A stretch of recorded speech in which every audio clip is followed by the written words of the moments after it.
Doesn't look like it on our side. He doesn't have that. He doesn't have that prepared. He is going to. Oh, he's gonna unload one of his most powerful spells at all of you. Fuck. Magic missile.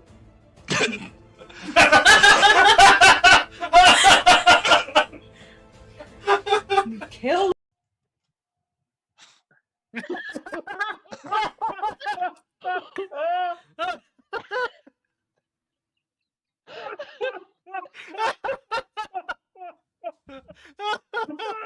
Glad y'all came to our hoot, Nanny. Good to see you, boss. How you enjoying yourself so far? Hey, get her another ale on me. No, get her 2 ales on me. Ew.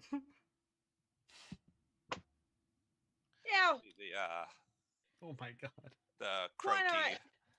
bartender I just comes gotta back just start and sets drinking. 2 mugs.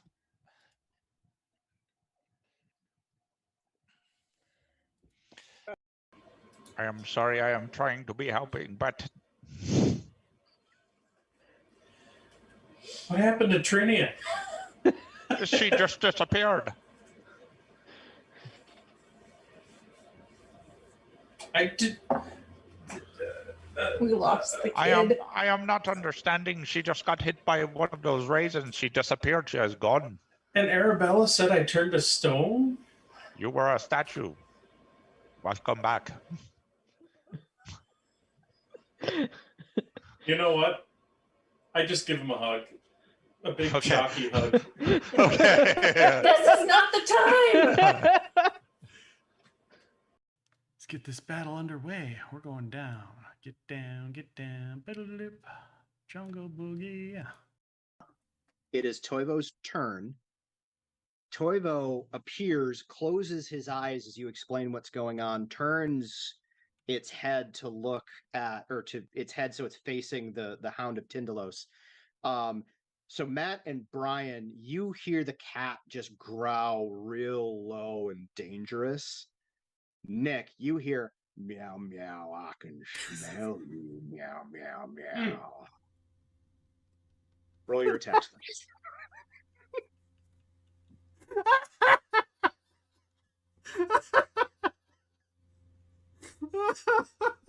You can read that there is a contemplation about the others in the room and their responses, regardless of what his answer is. As in, he's concerned about what his response will be because of the people in the room. Yes. I kill everybody else in the room.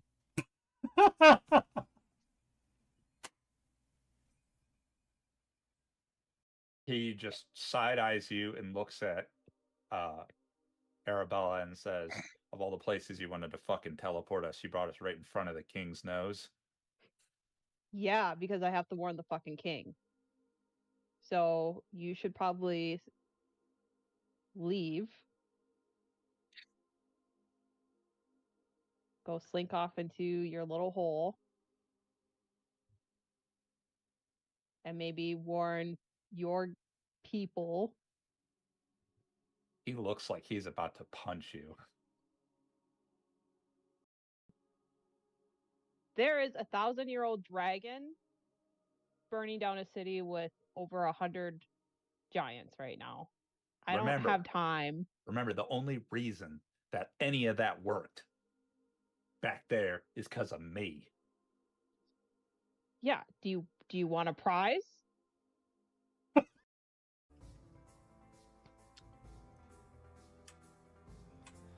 All right, Majenko flies over. Lumbrisa, I've got you! Can he do a flyby heal? Sure. Get out! Get out! No!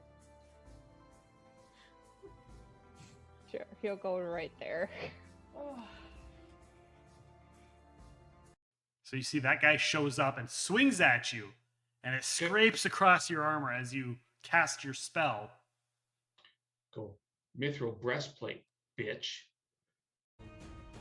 Doesn't look like only it on our has- side. He doesn't have that. He doesn't have that prepared. He is going to. Oh, he can. He's gonna unload one of his most powerful spells at all of you. Fuck. Magic missile.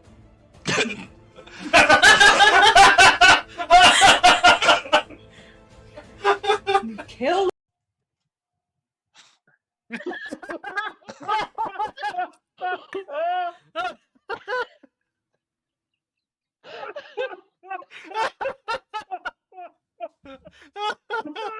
Glad y'all caged our hoot, Nanny. Good to see you, boss. How you enjoying yourself so far? Hey, get her another ale on me. Now, get her 2 ales on me. Ew.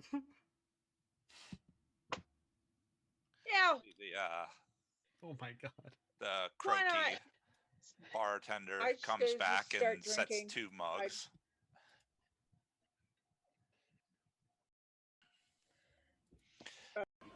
I am sorry, I am trying to be helping, but What happened to Trinia? she just disappeared. I did.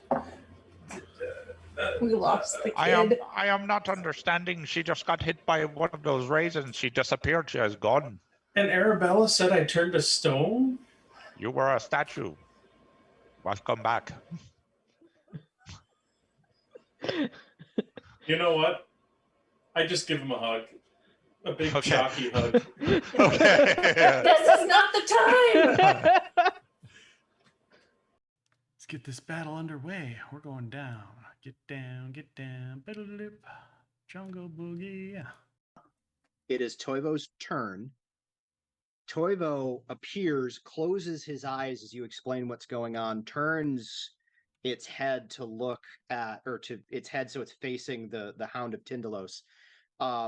So Matt and Brian, you hear the cat just growl real low and dangerous. Nick, you hear meow meow, I can smell you, meow meow meow. Roll your attacks, please.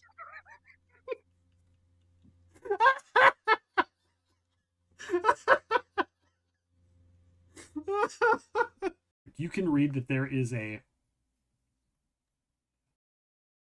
contemplation about the others in the room and their responses, regardless of what his answer is. As in, he's concerned about what their his response will be because of the people in the room. Yes. I kill everybody else in the room.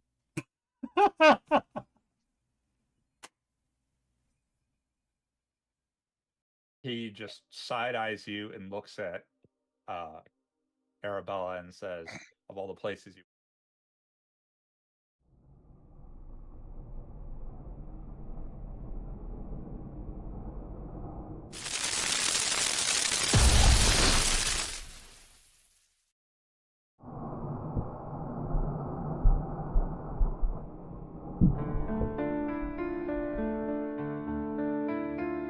Beneath Corvosa's gilded light, 2 paths converge one fateful night.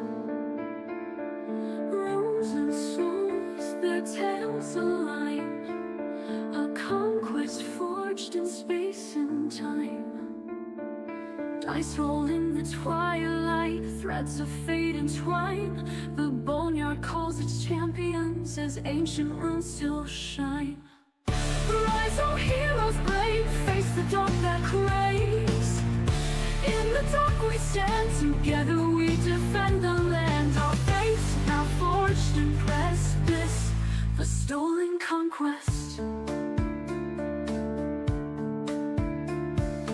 Galarion whispers, dancing echoes of the past.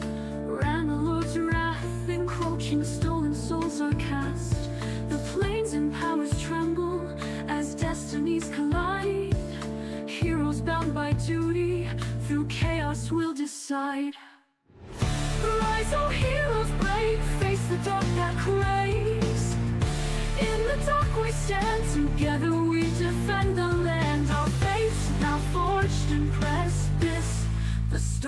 Conquest.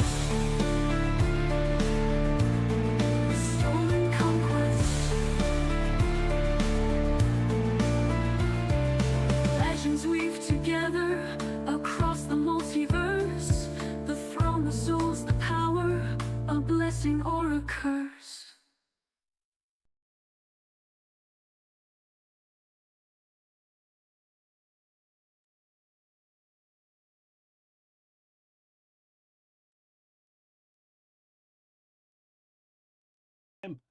Hello, everybody. Welcome on in. Thank you for being here. Welcome to the Stolen Conquest, a crossover campaign game. 2 games merged into one. For the time being, or is it not? Only time will tell, guys. Thank you so much for being here. Thank you and welcome in to this campaign. We have 2 game masters. We have 8 people, and it is fun and I should have said, I should have added how many characters there are as well, because there's a lot. Some people are playing. I think there's 10. There's 10 characters. That's so yeah. 2 GMs, 8 players, and 2 GMs, 8 people, and 10 characters. Did I get that right? We got that right? I think so. Math. With that being said, I'm not going to take you guys too much longer. We have channel points you can spend to interact with the game. This is from both our Stolen Souls campaign and the Claimers Conquest, thus the Stolen Conquest. I will let our game masters kind of take over and talk to you about the story, about the game, about the channel points, and all that kind of stuff. Matt, do you want to take the channel points? That I can. So, if you look at your channel points, you will see that there are some effects that you can do to influence the game. Well, and then besides that, you can spawn a Tangia dungeon. You know, like everyone likes that one. You can spread rumors. You can add a complication from the complication deck, and you can give conquest currency, which is different, depends on who gets it. So people in the Stolen Souls game will get a mythic point. People in the Crimson Throne gain a hero point that they use on charisma-based skills, and people in the Rune Lords game get to whine about Karzug killing them.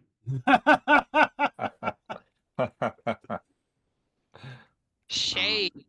Wow. Just a little bit. Yeah. And then there's a whole bunch of other things you can do that don't influence the game, but have fun. Be part of either team GM or team player, how you see fit. Yeah. You can also use your channel points to spread rumors throughout the party, which can cause an embarrassing moment for someone in the game, and you can spend channel points to add a complication, I swear to which allows God, you I'll pistol whip the next guy that says shenanigans. Shenanigans? to cause a lot of shenanigans. Shenanigans. I dare you. And add a complication, which allows you to draw from the social combat deck, choosing a color, and then something strange happens to the person who has the scene at the moment. With that, I'll go over a little bit what happened last game. The last we left off, the doors to the Gallery of Tyranny opened, allowing the gala, the exhibition, to start in full force. There were many different exhibits through the 2.5 wings that this exhibit, this gallery, had, and people looked at some of the exhibits, but the focus was there were goals here. The Claimers Conquest party is looking to position the nobility, the government figures, the politicians, and the people of arcane importance in their communities to backing them in what is going to be a war against a rising rune lord. A rune lord that is rising. He's risen. He's there. And the Stolen Souls group, who now joined into this universe, is looking for a black mirror. A black mirror that was cast into this parallel reality by a powerful Desnan priest. And they have recently found this mirror and are planning their steps of what they need to do to Chat has redeemed a complication. Red. That's gonna be for Shy because she's gonna have the first scene. Yep. Yeah.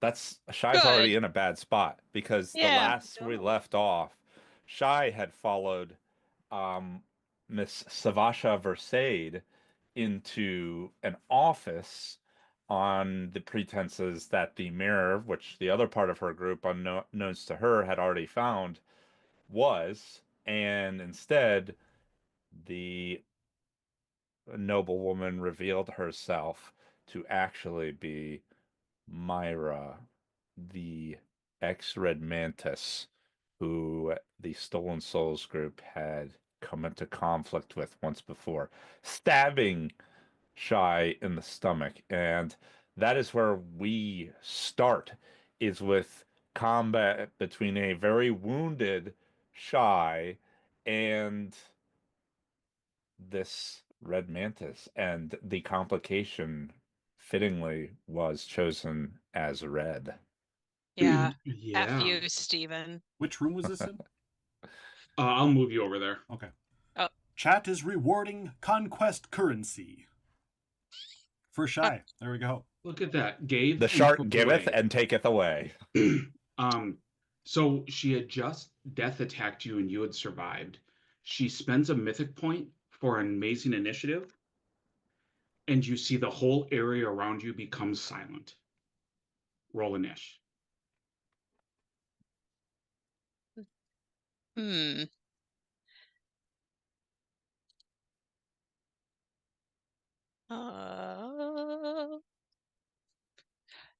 Am I gonna screw anything up if I hit the niche? Oh no, wait. I'm in. Never Yeah, mind. you just have to actually roll it. Yep. And I want you to roll yours before I roll hers, because I don't want you to see hers come close and be like, well, I'm going to spend a mythic point. Yeah, I'll that's let fine. you know she is not spending a mythic point. Oh. Sorry, I'm so used to clicking the button that I'm like, where is my actual niche? Because it's not just my dex. It's on your core. Your sheet should be up. It is up. Okay, plus 10. And don't roll niche in the Twitch chat because that won't do anything. Do nothing. We've all done it.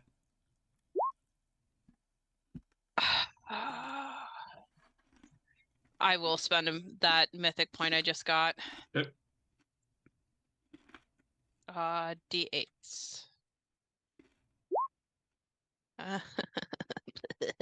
18. 18. Okay. 21. Yeah. She goes first. Oh man, a terrible roll followed by a good roll. It is deathly quiet. She spends another mythic point to activate mythic 2-weapon fighting, and then she attacks you 4 times. Okay, doke.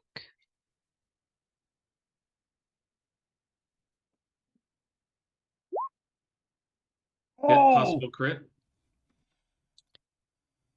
Oof. 34 to confirm. Yeah. Thanks, Steven. So is your next character going to be an ogre brawler? Now she's got 3 of them. She's got plenty to go around. Yeah. 19 for the second attack. Am I considered flat-footed? You are. Okay. Yeah, that would hit then. Okay. I mean, has the complication actually hit yet? Nat 1. Yeah, Chat it is did. creating rumors I think that was the at the silent event. thing. That was the silent. Oh, gotcha. Created rumors. Shy stood a chance. 2 Nat 1s with the offhand. That's huge. Yeah. Oh, wow, Steven. 23 points of damage with the first hit. Okay.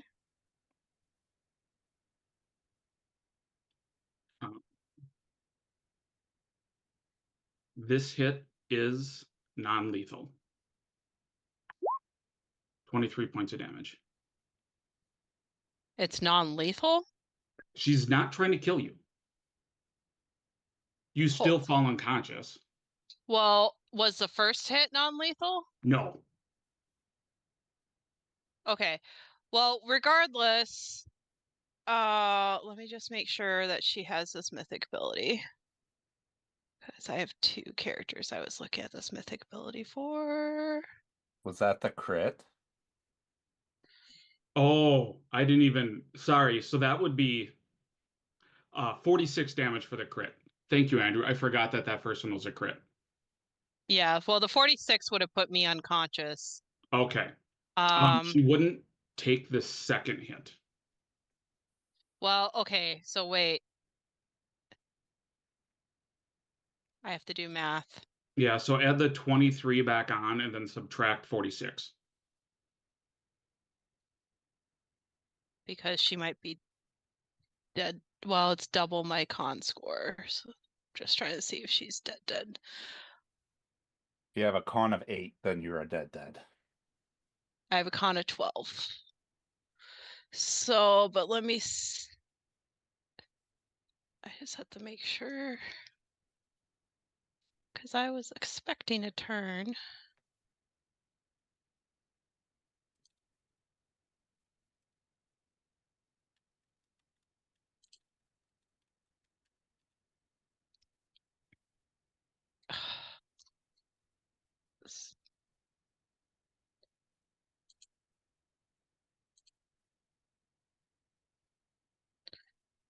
Okay, mythic abilities. What do you got, Shy?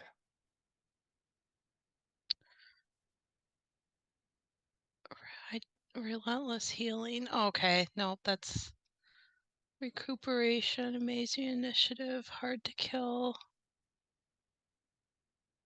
Okay, I was making sure that if I had the ability where if I went to dead, I turned into a ghost, I was able to heal people, but it does not look like I have relentless healing instead, and so I think that's too high of an ability. Okay. So Shy is down. Shy is down. I mean, so Pearl is an intelligent item. Mm-hmm. Let me just make sure she doesn't have healing abilities.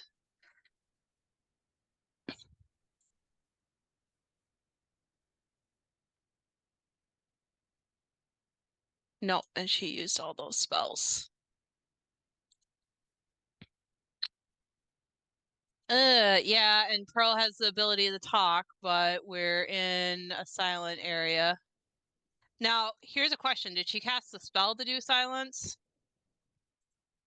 She used Quicken Metamagic Rod to Okay. cast silence on herself.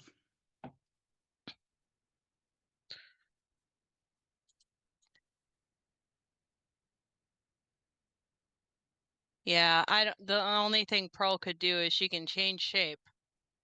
But so right now Pearl is hidden as like a bracelet or whatever. Yeah. But I don't think she can technically fire on her own, so she'd probably just stay hidden and shout, but nobody can hear her. Okay. That's the end of combat. That is the end of combat. Do I need to make a con check to see if Shy bleeds out? She does cast Stabilize on you.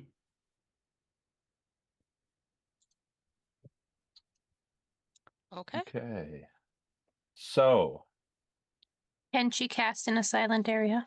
Oh yeah, can she cast in a silent area? No, but when you're unconscious, she'll cancel the or dispel the silence. Not dispel. What's the word I'm looking for? It starts with a D. Dismiss. Dismiss the silence. So that's still standard action. Yep. So Pearl could do something. Yeah, I mean, Pearl is screaming. all of a sudden you hear, "Hey!" As soon as Pearl begins to make noise. And I guess Shy would have screamed from the first hit. I will say that.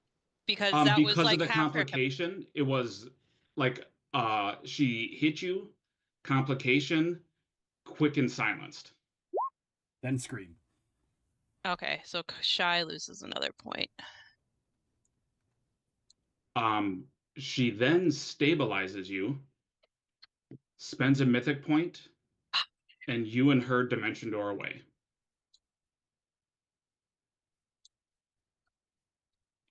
So I got that going. So there was audible screaming coming from because depending the on office. The first that I'm going to go with is Stolen Souls. What do you do? And you hear Pearl screaming like an old lady that has fallen and can't get up. Because she has fallen and she couldn't get up on her own. And where are we hearing that screaming coming from? Make a perception check. Yeah, because distance modifiers and a door or a wall might make the DCs. And because Saya does not have a great perception. Yeah. That's so true. If it's like a 2, then... Oh, let me try that again. 22. 150. Oh, that's for 20 Karina. plus Sorry, 6. that was for Karina. There we go. Yeah, 22 is more than enough with where you are. The fight took place on the level that Karina's on, right? Correct. Yes. Yeah. Okay.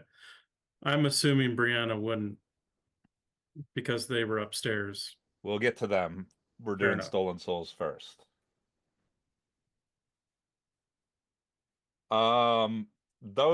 Anybody who beats a 15 would be able to hear the sounds of screaming coming from the office that is across from the deli on the first floor. So it is down past the rotunda and to the left. Okay. I'm assuming we look at each other and run. Yeah. Absolutely. But I will let Karina move in front of me. That's fair. 5. So I'll move roughly about 30 feet there, and as a move action, I'll pop out the shadowy blade of shadowiness. And what do I see? You see a hallway leading south with a closed door. Okay. Did you want me to keep it as like a turn-based? We're going roughly in groups, so we're gonna do all of the Stolen Souls, not in an initiative, and then we're going to do all of Claimers Conquest, not in an initiative. Okay, so everybody kind of gets to do something. So should I move more than that, or because that would be roughly about a move action and a move action? Yeah, you could take another move. Okay. And you said it was kind of coming down this way? From here. Okay. Then I will, if I can get all the way down there and then open the door. You wouldn't be able to open the door with move, listen, move. Okay, then I will get there and I will be ready to enter in.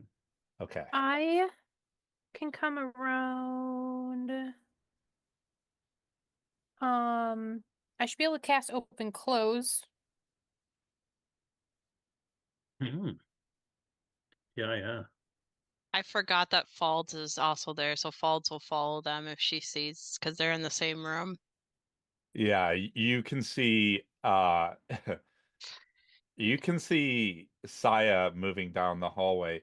How does the dancing with Emika go? Because she wasn't able to get away before. I would say she could make another dance check Crap, I or forgot about intimidate.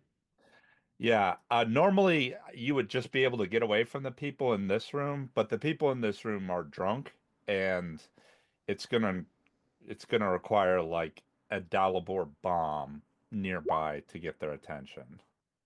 22 intimidate check to be like, fuck you, I need to not be dancing with you? Yeah, I set the DC at 20, so you could use that with your intimidate. Great, I run the fuck after everybody else. And That's- Saya, you're casting open close. Yeah. Does that work, Matt? It does not work. I'll say my spell to open it didn't work. It's probably actually locked.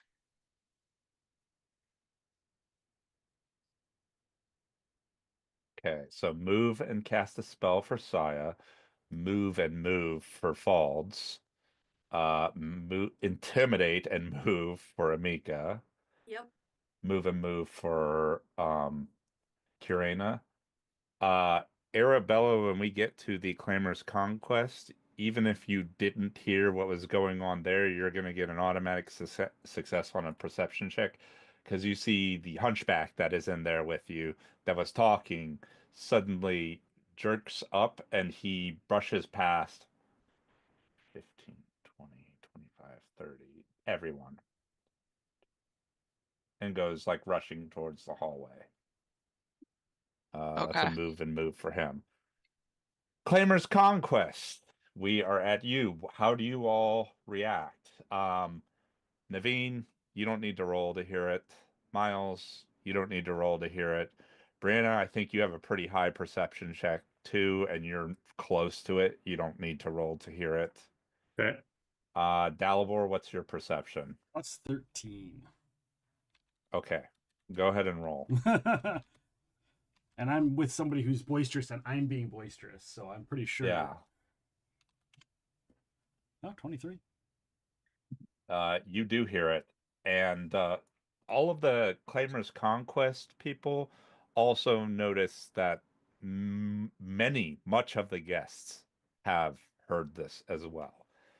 It's not hard to do it. With a 13, you'd have to have rolled maybe a 1 to fail. Okay. It's loud. They kind of they all really kind of jump. Many of them jump. Many of them are starting to get nervous. There's an air of panic growing. Dalibor, Sephi, you notice as you're starting to lead Grobaris up the stairs that one of the guards kind of shouts out and pulls Grobaris towards the window, and you can see the other guard is this is in this wing. The other guard is moving to the other side of him, and you can hear something heavy outside moving near the window. Oh, does Sephi recognize that sound? You have seen this thing before. Grobaris brought his personal golem guardian construct. Mm-hmm. And if things go bad, this thing will come through the wall. I'm gonna be like, everybody calm down. We will look into it and see what it was. It could have just been a servant dropping on their foot.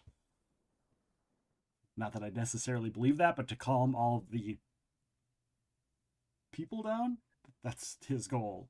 So we don't get a mass hysteria going on. Okay. Are you actually going to devote time to trying to calm the group, or are you going to just say something and move on? Do I see the other, are any of our fellow party members at? No, I don't think I do. None of them are down here except for Sephi is down there with you. Yeah. But looks like Sephi heard it. Yeah, Seffi did, and she's looking around, and she'll say to Neolandis, that loud banging is the mayor's personal golem. Oh, where's my spouse? I will spend a round trying to calm people down so we don't get mass hysteria, because that's just going to make things worse, especially if there is something going on. Yeah, because mass hysteria looks like it is very quickly building. Yeah, so I will do my best to calm mass hysteria. Okay.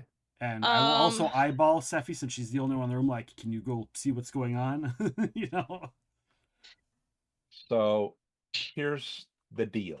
Here's the trick. Is since you are devoting at least an action or your turn to try to calm the crowd, you get a chance to talk the crowd down.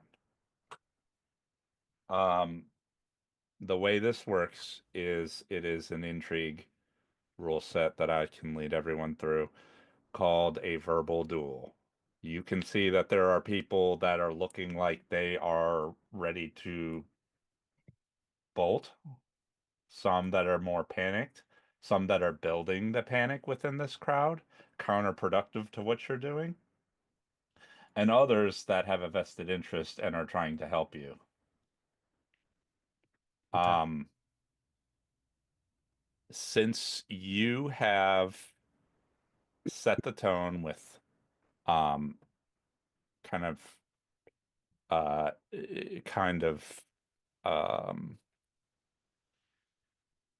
sort of placating the crowd or presenting things sort of in a logical manner. We'll figure out what it was. It was probably just a servant that dropped something. You can, I'm going to say that your opening argument is based off of the logic tactic, which there are several tactics you can use. Okay. Logic is presenting facts, figures, testimony. You can use it to mislead your adversary or the audience. In this situation, it is anybody who is, the two sides of this are anybody who wants to talk down the crowd and the crowd. Okay. Dalibor, you can make any knowledge check you think would associate with this skill roll.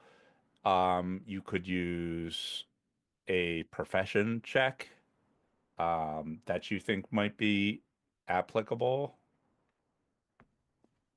Chat is creating rumors at the event. Oh. A noisy courtesan. Dalibor, as that filters through the crowd, I will allow that to give you a +2 to your roll. Okay. Okay, so a knowledge check or a knowledge check that's applicable. With a knowledge check that you rationale to be applicable. Awesome. Thank you, Nero. Welcome on back. Why does it keep on following your channels? I don't know. It does that to me too. Welcome in. So I'm going to say merchant, and my rationale is merchants all have servants. They have people who work for them. They have people that drop things. They have people that make noise for no reason whatsoever. They see the hustle and bustle of the street. They understand when not every scream is a scream for help. And so as a person that's in the merchant sphere, you've seen all of that, and that's an easy way to follow up with what I've already said. Okay. So go ahead and roll your merchant. With a +2.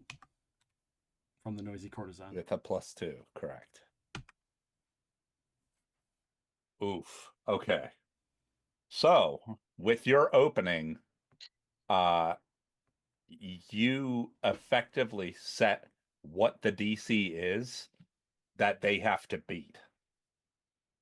Okay. And what skills they can use depend on what tactics they attempt. So you can attempt an allegory, which is using which is a fable or a parable or some kind of story that you use to make a point. There's baiting, which is taunts and barbs, that you try to goad your opponent, the person you're arguing with, into a verbal trap. There's an emotional appeal, which you can use to try to rouse emotion in the people you're arguing against. You can use flattery, logic, as you did, mockery, presence, which is like using confidence in a way to put yourself above accusations or other tactics. It's effective against it's effective when people are being incendiary and makes you look better than them. Okay. You can use red herrings to try to distract a straw man argument, basically. Rhetoric or wit, which is like using humor. Oh, okay. So what they have to roll to beat that, they have to beat a 39. Otherwise, you win this exchange. The goal I'm setting this at is there's a hit points for this, which is called determination. It is for you, your determination is your hit die plus your ability modifier, but for them it's a 10. So each time you win an exchange, you reduce their determination. Okay. So with a 39, let's start with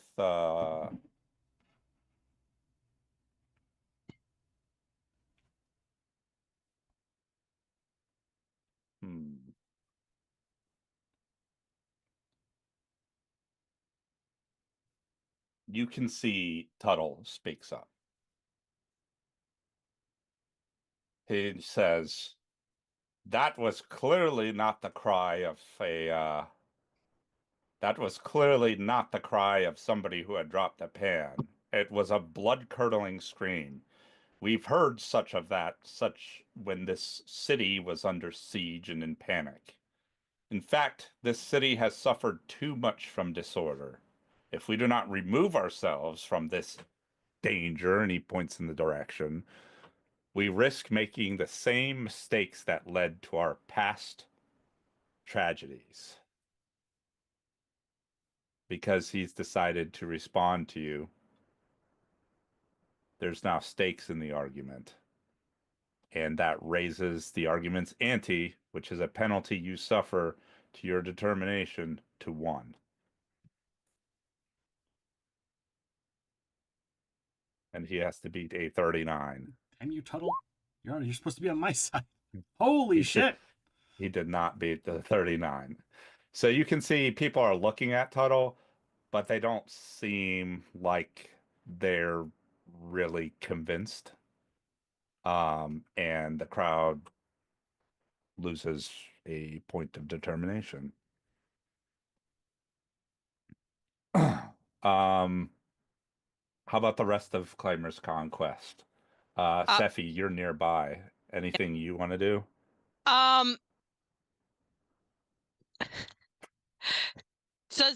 Has anybody actually introduced Sephi the Tuttle?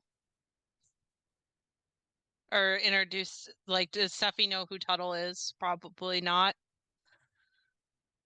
Well, he was in the conversation that had you, Grobaris, and Dalibor there, and you probably heard his name. But knowing that he's like a cleric or a healer. Do you have knowledge religion? Oh yeah, I do. Do you have enough to get a 10 without rolling? Yeah. Then you recognize the symbol around his neck as a symbol of Abadar.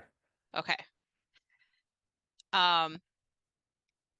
So kind of taking Dalibor's cue, because she has spells she could cast, but I feel like that would be kind of bad.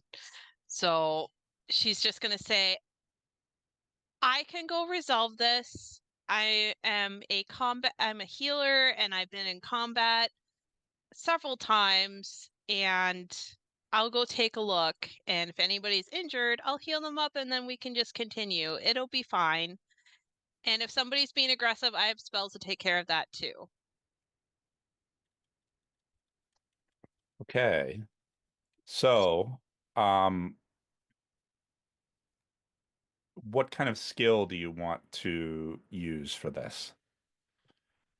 I would say either diplomacy or heal.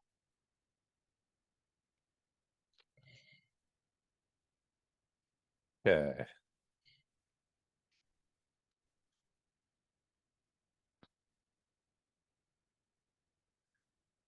Go ahead, and so I would say the closest this would be is to using the closest tactics this would be the ones that allow for diplomacy are rhetoric and flattery. You would be applying a rhetorical response to them. You can go ahead and roll diplomacy. You can also choose when you roll to raise the ante by 1 if you beat their DC by 5. But so far, they haven't been able to. They have barely been able to get a word in edgewise with how convincing Dalibor is with his merchant experience. 51. Oh my God. I'm not even going to try to respond to that. I'm Like, just going to say off it's of that fine. one, they take another point in the ante without responding. And when we... Remember, the hippogriffs are back now, so...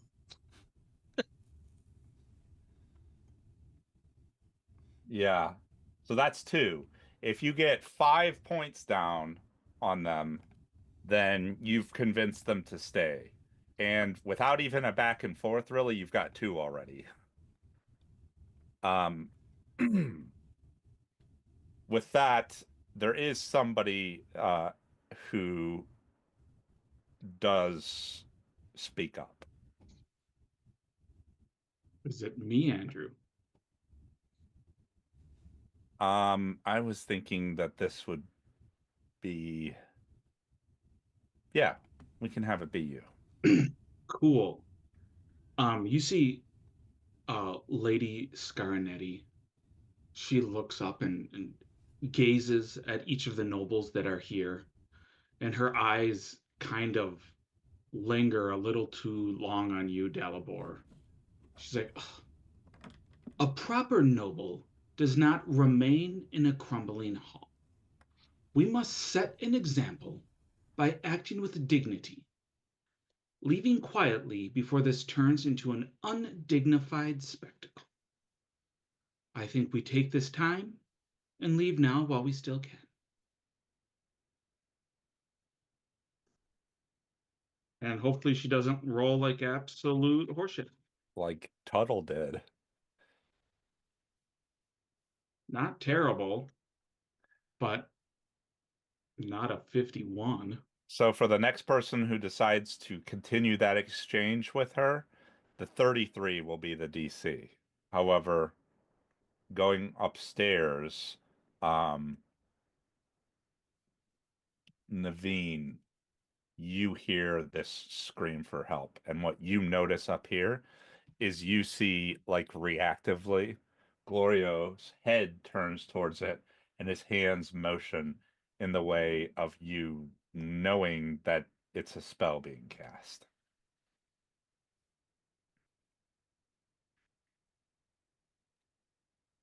I know a little bit of spellcraft.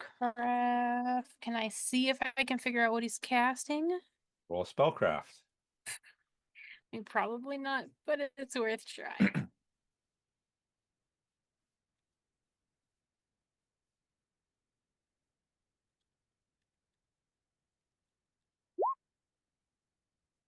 $16.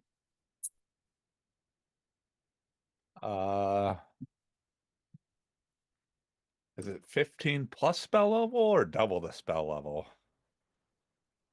Plus spell Identify? level. Plus spell level. You get it, because it's a first level spell. He's casting a mage armor on himself. Oh, here, fine.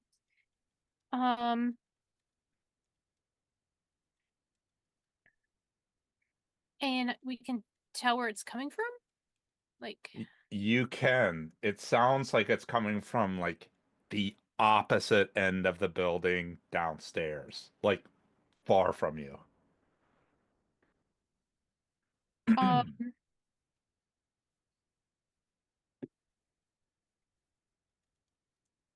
I'm gonna say to him, stay here, keep him calm, and then I'm gonna greater invisibility and move. Okay.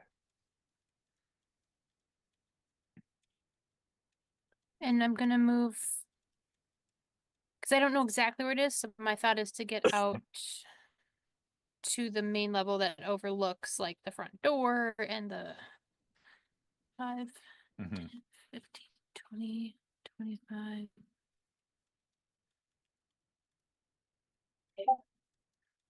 5, 10, 15, 20, 25, 30.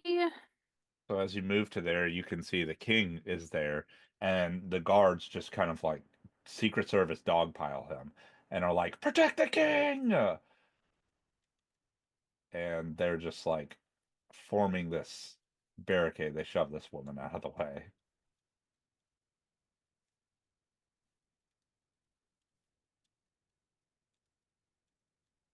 But obviously you're invisible, so they don't see you.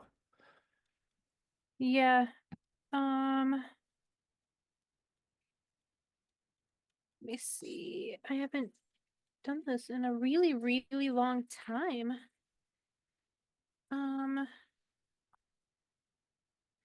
Is my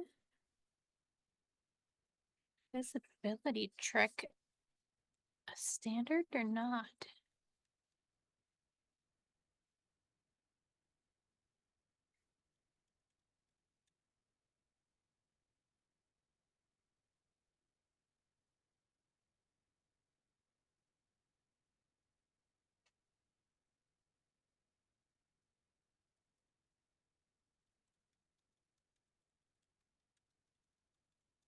Oh Lord. I'm assuming I can just do a standard and a move, right? Yeah.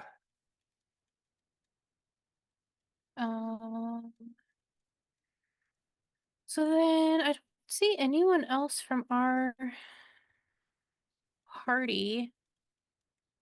No, I think the last you saw was you saw Brianna angrily storm out of this door here, and then she went in the direction that's vaguely in the sound, where the sound is coming from, although like the whole rest of the building is in that direction.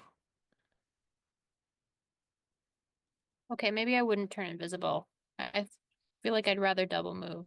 Okay. Then you can double move.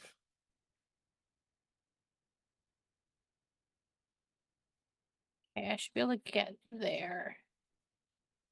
Okay. All right.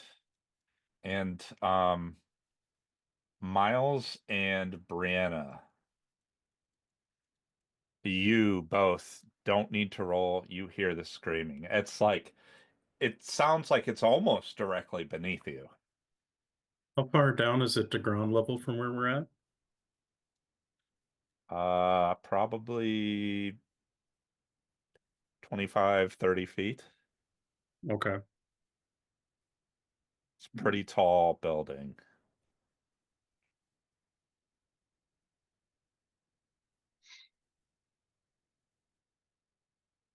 Oh, oh. I think that came from down below us. I'll get us down there quick, but don't freak out. And before he has a chance to reply, I will use my many forms to turn into the Quetzalcoatlus, because we know that is like gargantuan sized or whatever, but has claws definitely big enough to pick him up. And I gingerly pick him up and fly down to like basically the doors.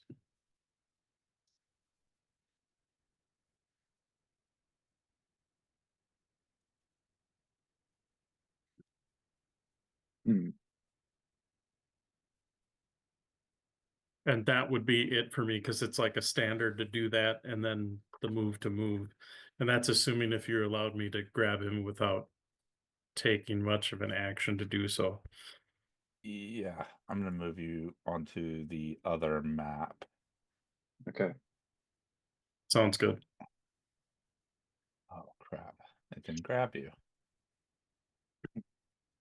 And what was it you turned into? Describe it for our chat. So it's like a ginormous pterodactyl called a Quetzalcoatlus, if I remember correctly. I turned into it briefly in the previous game. It's like a huge sized, like pterodactyl looking thing. The guards like jump out of their skin. You can see they're turning around, looking at the window, and they're about to go into the doors, and then they see this giant dinosaur come down, and they're just they're pointing their weapons at it. They've never seen a Quetzalcoatlus before. And I give a frustrated screech as I cannot actually tell them it's me. Miles, what about you, though?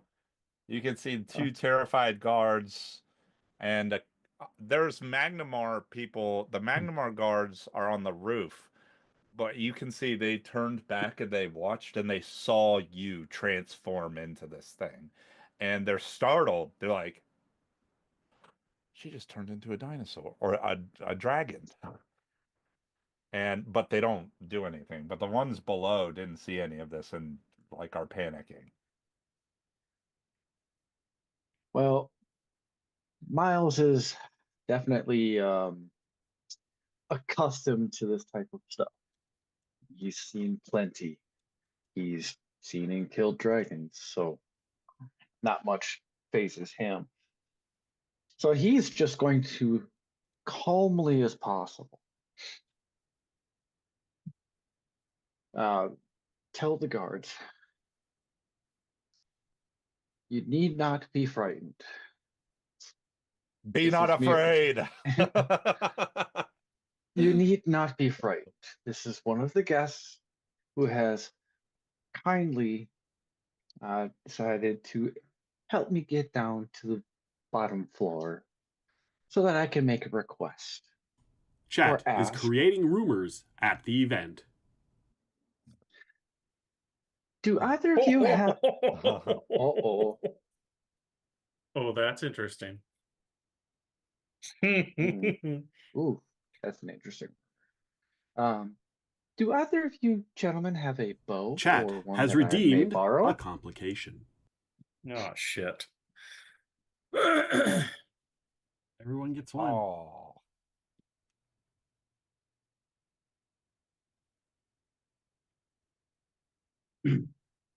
Yeah.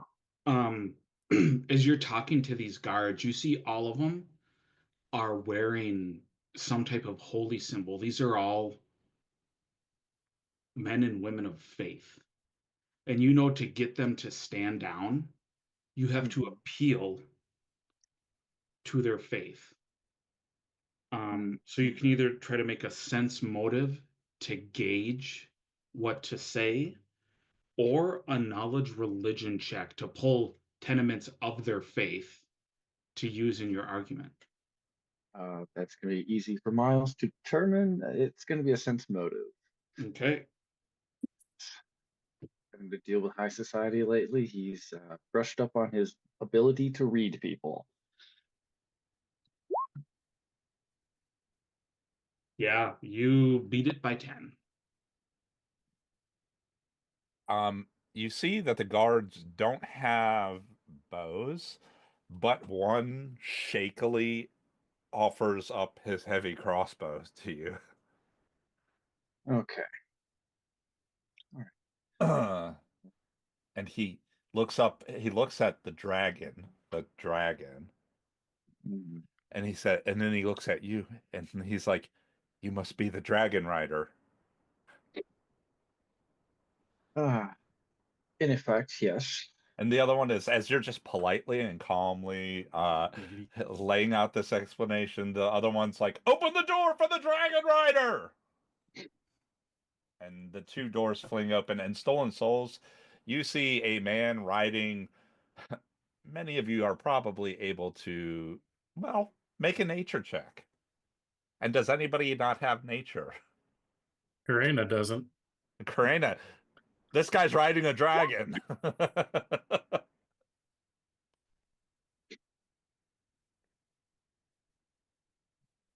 Well, this party got interesting.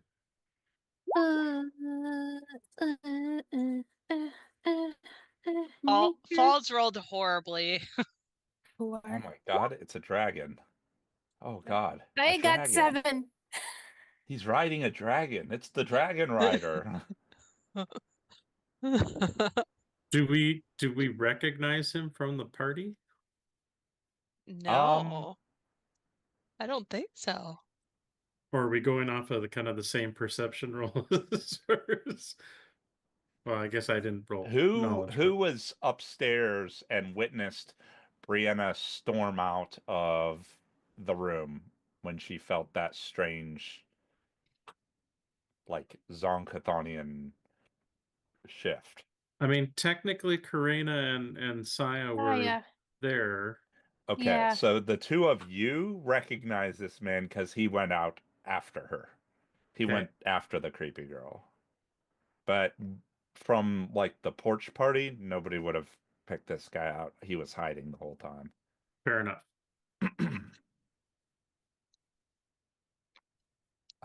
So Miles, you were able to get them to offer you their heavy crossbow, which is something, but probably not something great for you, and get the doors opened. And if you want to go in, you can. Okay. I would go in, and then as I'm moving, I'm going to ping Sephi in the telepathic bond. Are you okay? And also, Brianna just shapeshifted into something I don't know exactly what it is. But I think there's rumors going about. Yep, I'm fine. I'm just trying to help Dalibor calm nobles. Is she shapeshifted into something? Yeah. Like in regards to your date or in regards to what's the scream? I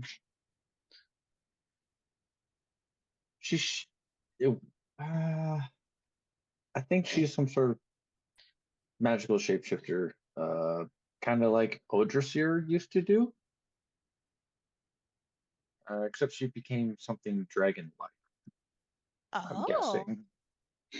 Okay, so something to do with this scream.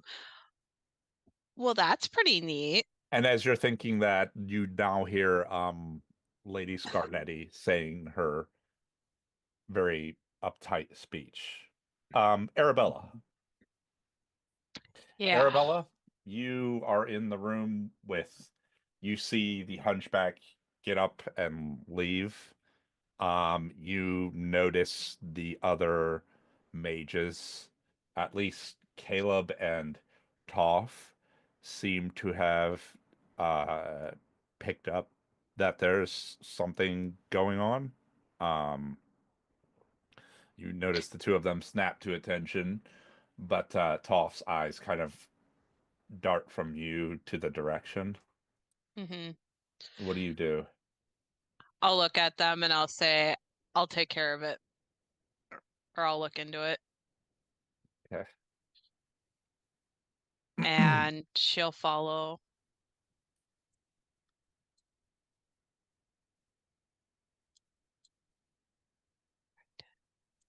$15, $20,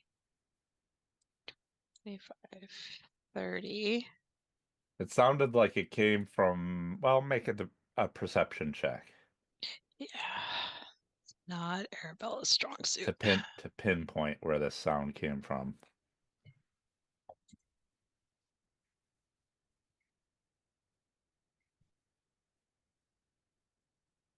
Majinko is not with her. Oh, 16. It sounded like it came from the room that's on the other side of this wall. Okay. This southern wall. Yeah. So she moved 30. She's gonna move past Enosh and the other group, and then see that it's all the people that she brought with her, and look at Amika.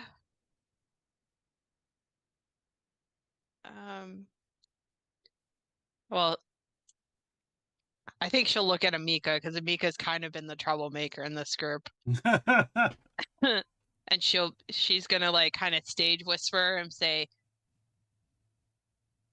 Did you guys do something? I think something happened to Shy. But no, I didn't do anything. I got stuck dancing. It's not my fault. And in fact, we can go back to Stolen Souls, who's answering that Arabella game, saying a lot of things actually have just happened. Yeah. The place is coming to life and reacting.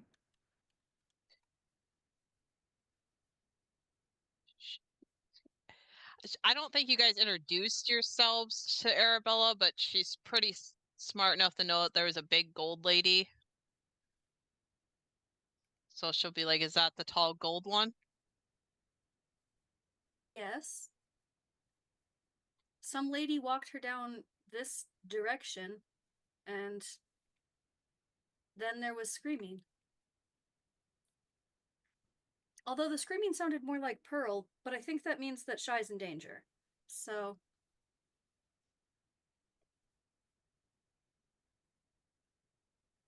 Stolen Souls, what do you do? I'll try the door first to see if it's locked. It is locked. I will attempt to stab the lock because I can ignore 9 hardness. Okay. And try to break it, basically. For lack of a better term. Do you want me to do an attack? Don't roll a 1. Don't roll a 1 to hit. And then roll damage.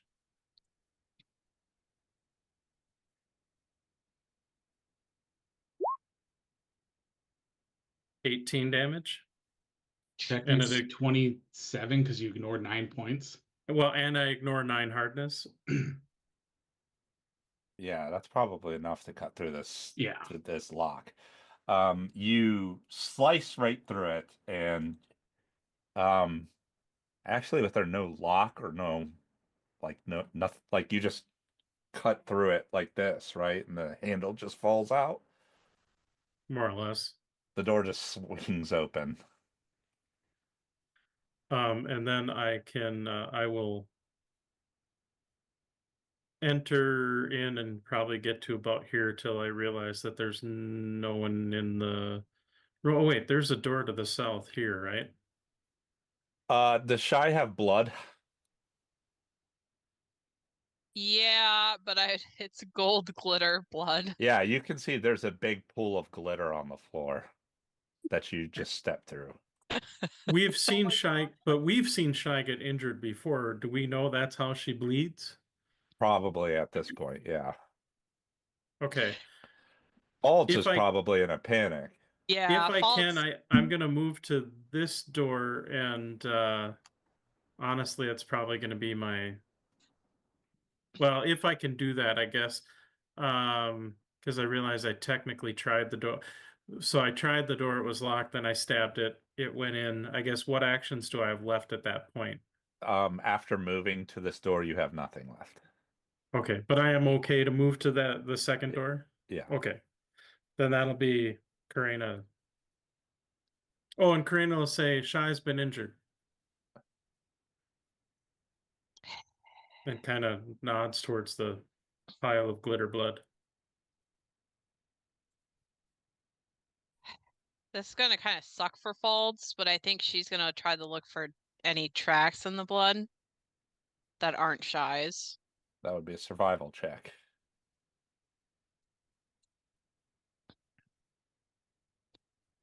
I can see that other door and it says within 30. I'm going to attempt open close on that one. And I believe this one does work. The door opens. And I'm going to say, do you see her? You're muted, Brian. No. It looks empty.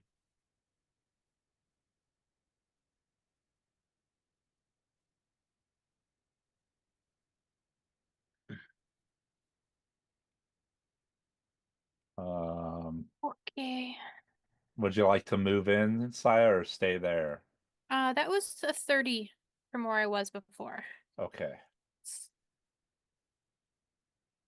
Enoch double moves. And Emika, how about you?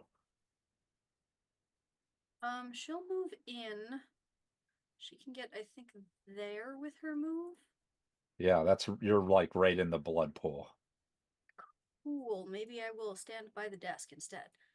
And then I'll activate my bonded manifestation of Fitz. So she sprouts a pair of ectoplasmic tentacles for fun. Falds, you can see that there is another pair of prints. Matt, what do they look like? They look like high heel prints. Okay.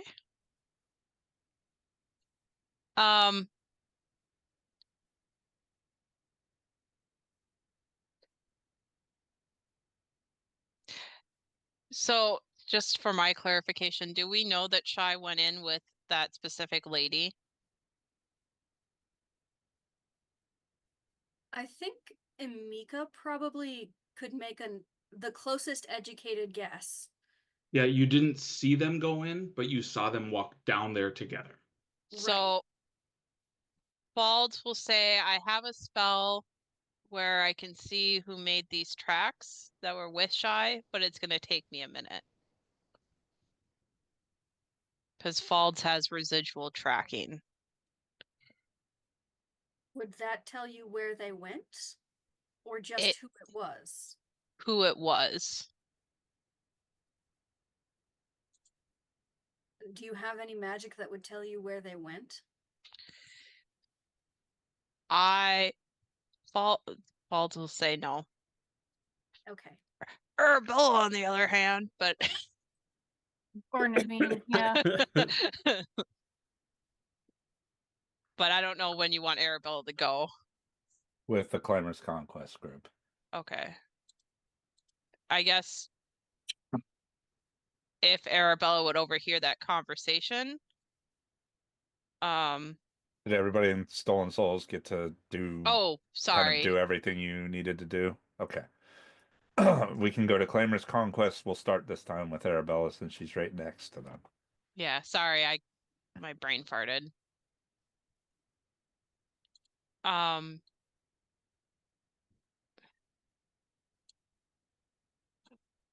Arabella will step into the room. Were you guys talking in hushed tones, I guess, before I metagame too, or? I don't think Karina was. Well, and I had to yell at or talk loud enough for Karina to hear when I said, do you see her? So you know someone is probably missing. And Damika definitely wasn't quiet. Yeah. So Arabella will say, I have a spell that I don't know who took your friend, but I've met the gold woman. So I have a spell where I can tell where she is. somebody that's charismatic stand at the door and just, if any nobles or anybody that comes panicking, let them know that right now the situation's being handled. I can do that. And Arabella will cast Discern Location. How long does that take? Oh, shit. It takes 10 minutes. Okay, you can cast that spell and you will learn where Shy is. You will skip the next phase of the party, though. Oh. If you do that.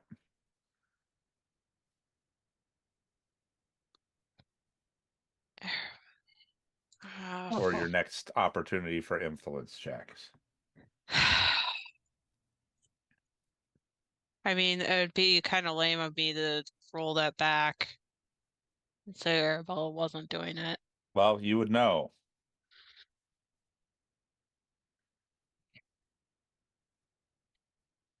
Trying to think if there's another spell that's quicker.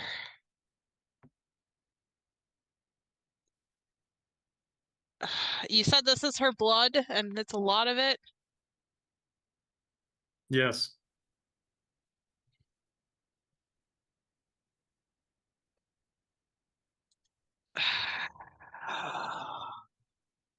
Shit, this is gonna take me 10 minutes.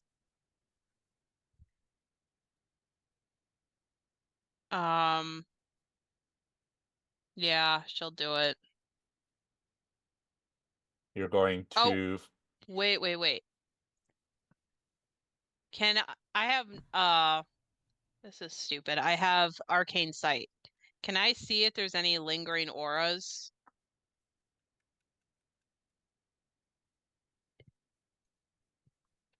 From like any like teleportation magic? Or silence. Let me look at the so I know it's based on caster level and how long they last. Well, and we've been going in rounds. Yeah, this is the second round, essentially. Okay, so roll me a d6. This is for the first through third level spell. 4. There is a residual aura for silence. Because, well, I'm assuming you probably can't fail these rolls. They're a second and a fourth level spell. Yeah, her base is a 30. And Dimension Door. Okay. So yeah, let's be smart. So Arabelle will say there was a silence and a dimension door used. So they're not probably very far away.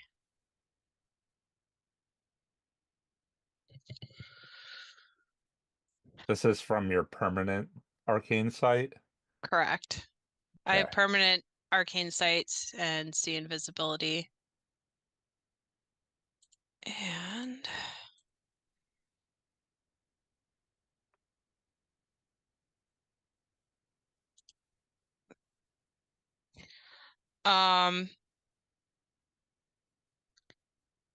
instead of casting the discern location, now that I know that there's a teleport, I'm gonna recall my spell book that I have in like my other plane.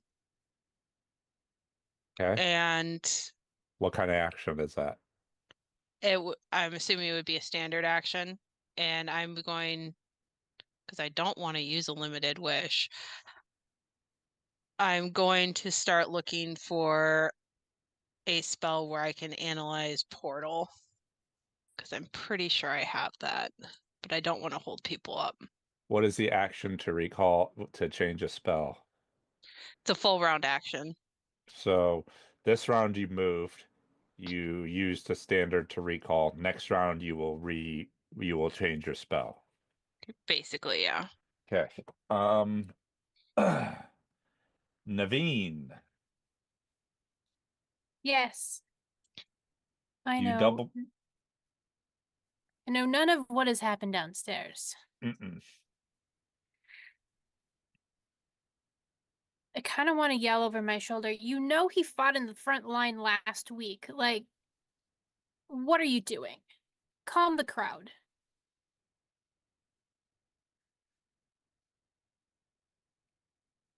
She doesn't have a lot of reverence for his position yet. 5, 10, 15, 20. Gotta move my map. So there's a quick way you can get down, if you so choose, is through the garden.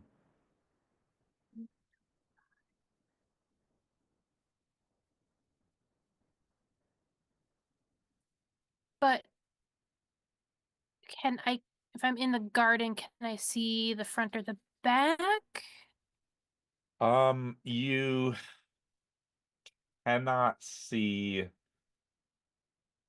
You can't see the front or, well, you can see through a window and part of the front. You would not be able to see through the back.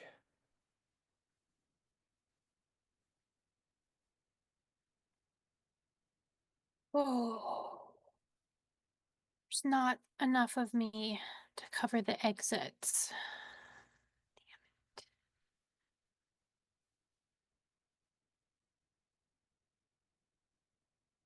it. Okay. I can jump down the next level though, right? Yeah. You see a ladder if you don't want to 10, jump. 15, 20, 25, 30. And that's the wrong character sheet. The ladder will take a long time. I'm gonna jump. Okay, make an acrobatics check. Yeah.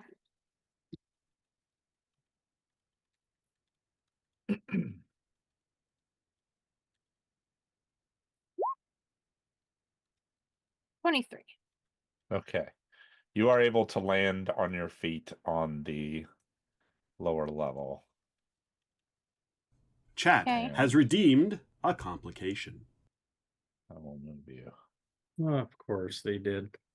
Hi, best friend. I feel like that's insider information right there. Yep. This is actually a really good card. You landed next to the pond. You remember hearing rumors about something weird going on with the flowers here. And you see the grasses start to shimmer, and you see some of the plants begin to like almost stand up and begin, almost seems like they're walking towards you.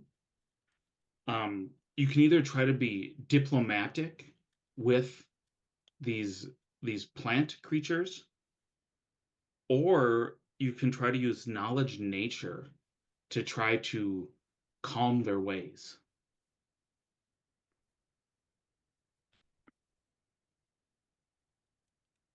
Yes, I'm doing diplomacy. Okay.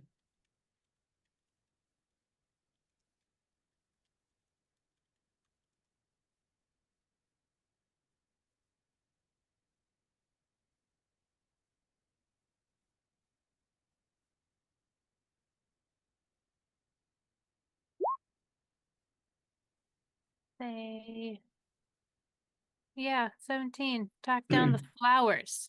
And as you're talking to the flowers, you hear, one of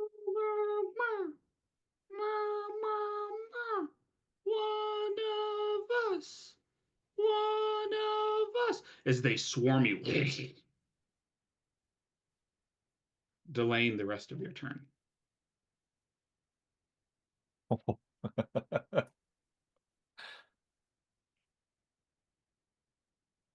You think you hear one of them say, "But you're not Jagaria."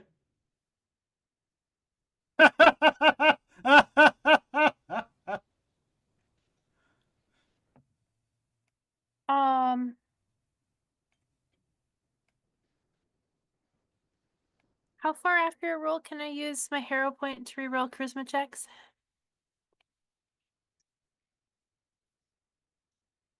I think you need to do it before you know the result of the roll. Okay, fine. That's fair.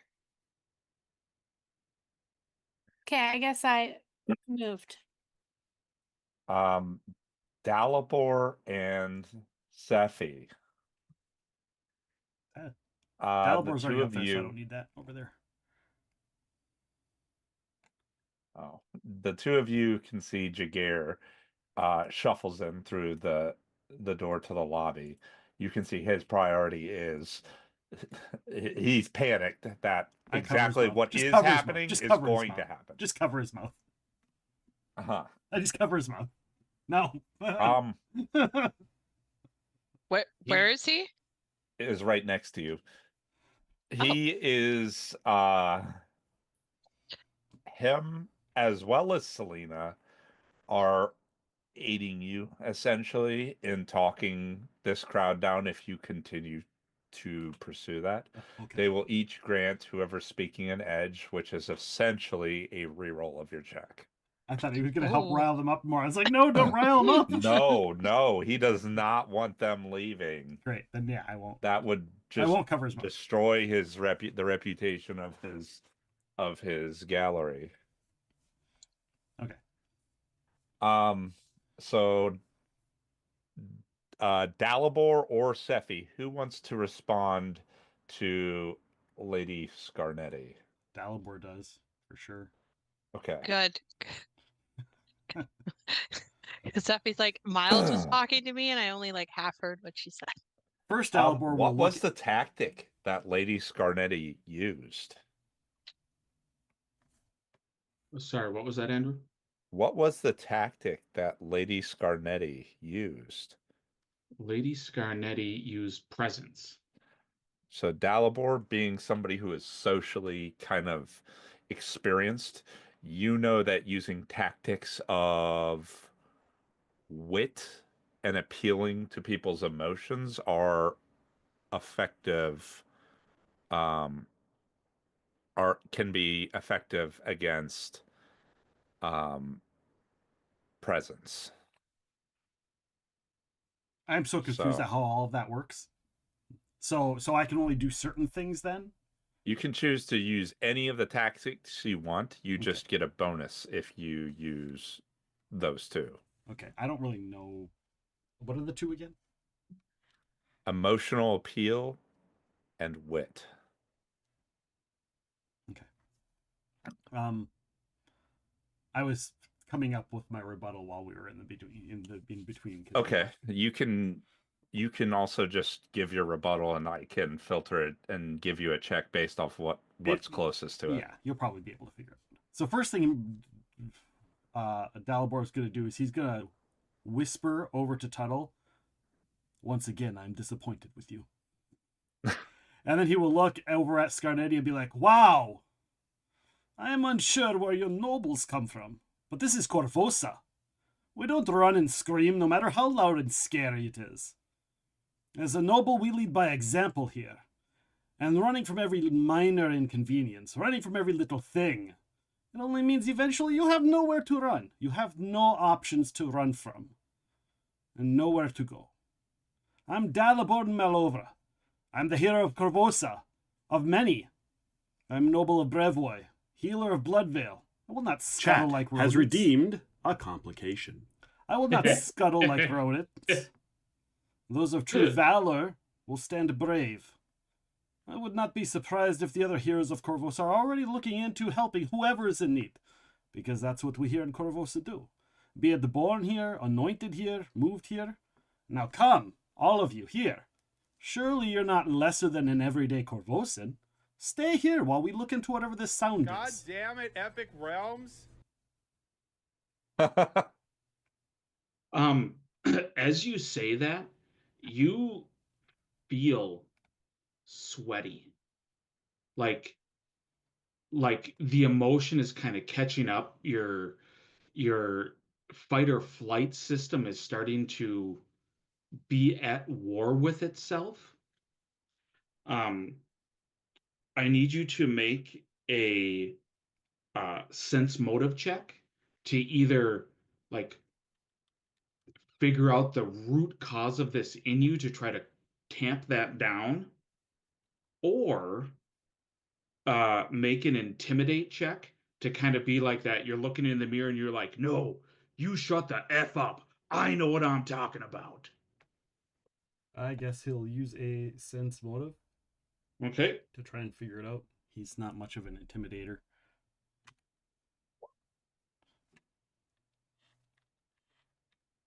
You know what? Just because I like this moment and I worked hard for it, I'm going to re-roll that. Okay. You make the difficulty. Nice. Thank you, Bentley. That was good. Just because I worked hard at figuring out exactly what I wanted to say in response.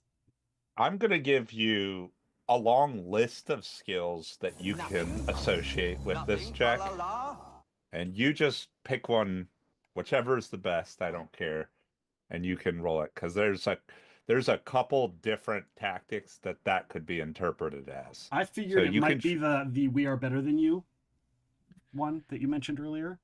You can choose bluff, intimidate, perform comedy, sense motive, perform oratory. Did I say intimidate already? Knowledge, nobility. I would also allow diplomacy, linguistics, or perform act. Well, you know, I'll always default to diplomacy if that's an option. So using diplomacy, this is you using versatile debating tactics. This is you essentially using rhetoric. Okay.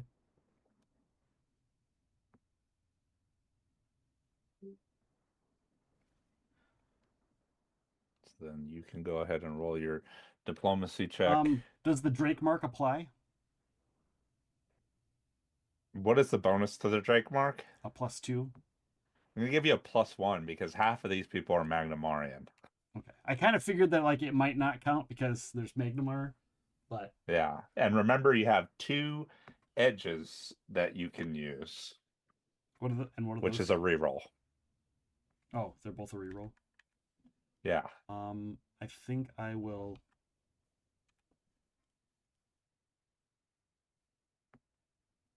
I think I will stick with this. And let. Oh, well, I wouldn't know until I roll it, right? The DC is a 33 you need to beat, which...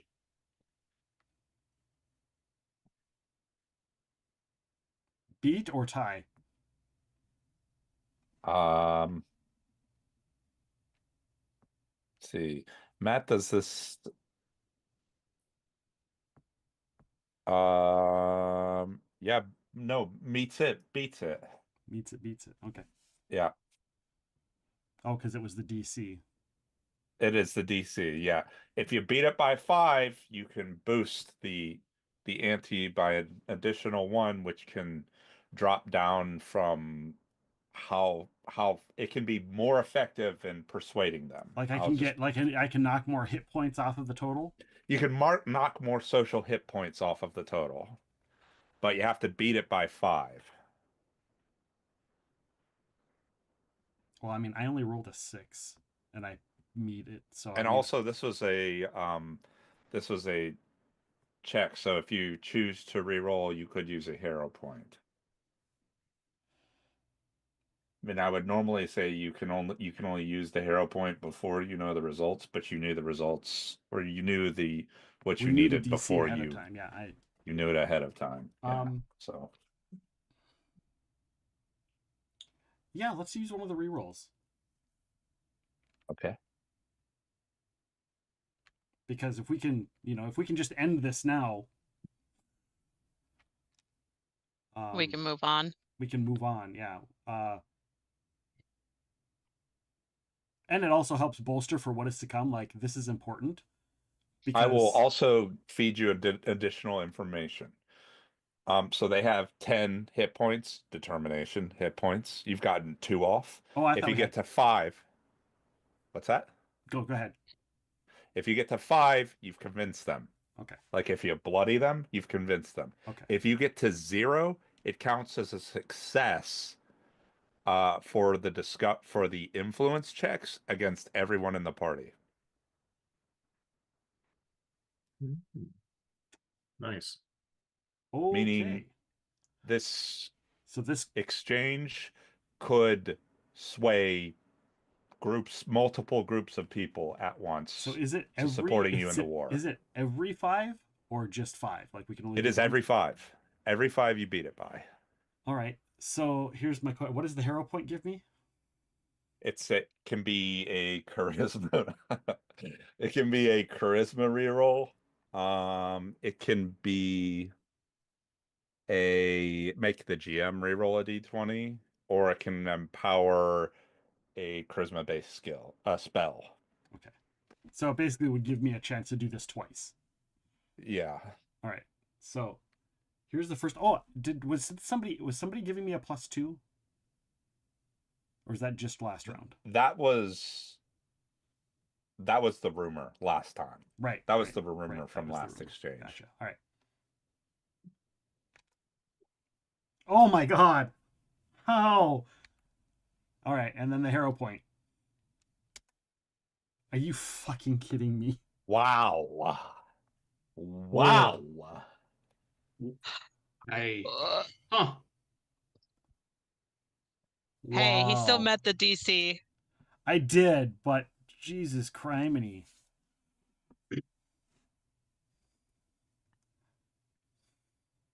Okay. Chat is rewarding conquest currency. Dalibor gets another hero point. Can I use it to reroll? You can. A charisma yeah, based because check. you already know the DC ahead of time. You gotta be fucking kidding me. Are you kidding me? You're kidding me. Now you actually failed. Are you kidding me? You actually Did you hear failed. her? Use your extra edge. You have 2 edges. You used 1. All right.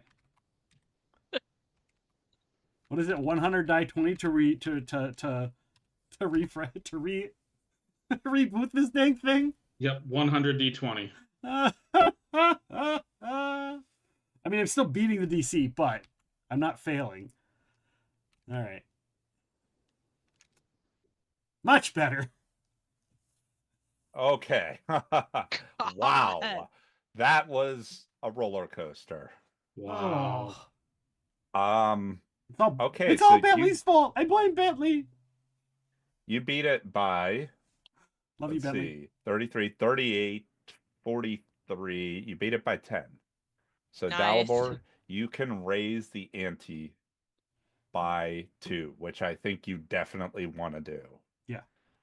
Because they have to beat a 46 to beat as the next DC in this. So you raise it by 1 automatically. The ante would be 1. You choose to raise it by an additional 2. Going back to the crowd, they're not gonna beat that. They're not gonna respond to that. Scarneti takes her L, and you reduce their determination by 3, which means you've gotten it down to 5. At this point, you have convinced the crowd to stay. You can, however, do even more so. However, you're starting a new exchange at this point. So one of them is going to respond, starting a new exchange, and that is going to be the woman that is next to Kapira de Bear. She steps forward. Dalibor, you recognize this woman. This is Lady Mulsane Zenderholm. She is the mother of Zenobia Zenderholm, who was killed in the events of the Curse of the Crimson Throne. Okay. She looks at all the other nobles and she says, "The loss of my daughter, Zenobia, was not a mere tragedy. It was the breaking of a branch from the tree of House Zenderholm. These screams of violence threaten the whole tree that is Corvosa and Barizia. If we do not retreat now, we risk the entire tree's collapse. We must protect what remains of our strength so that when the time comes, we can grow and stand tall once more.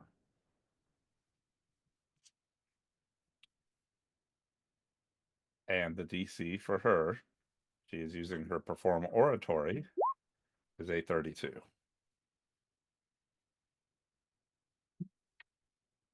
Sephi, would you like to respond?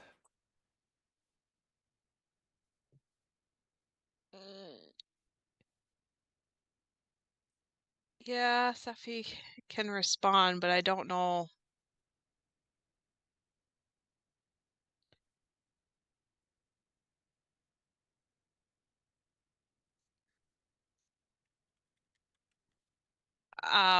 If you don't want to respond, then you can choose to take the loss and the exchange and start a new exchange. No, she'll respond. You can just tell me what I can roll after. Okay. So Sephi will look at her and say, I didn't know your daughter, and me and my brother were not here during that conflict of loss. However, recently I have lost both my parents and many other members of my extended family due to political upheaval and strife from another country. And so I understand how it feels to have your family uprooted, and I'm very sorry. But we can't allow the fear and the tragedy of our past to keep us fearful and not stand up and protect ourselves and not also enjoy life. That is what my parents would want for me. And again, I don't know your daughter, but I'm sure she wouldn't want you to spend the rest of your life in fear. My brother is over by where the scream came from, and he's very experienced. He's the leader of the Black Arrows. He's going to investigate. And so if there is an actual danger, then we can take next steps, but I don't hear any more screams. Oh, okay. and just, yeah. You can roll a bluff, perform oratory, sense motive, knowledge nobility, or diplomacy. I've tagged these two as either ingratiating yourself to her, flattery, or emotional appeal. I'm going to go diplomacy. That is flattery. Oh, and I need to switch to Sephi.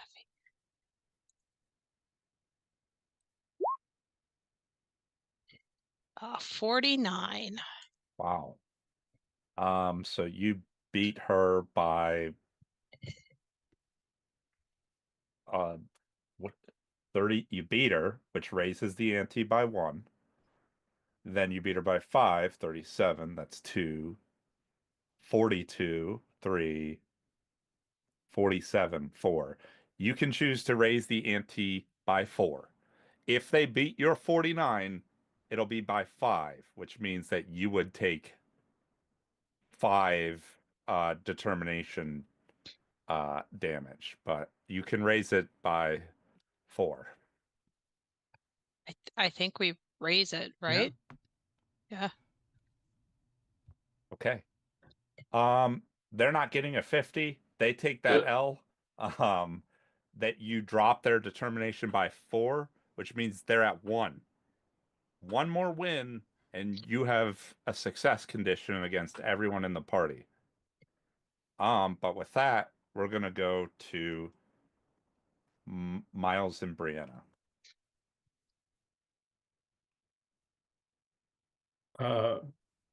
Brianna will turn back into her normal human size self.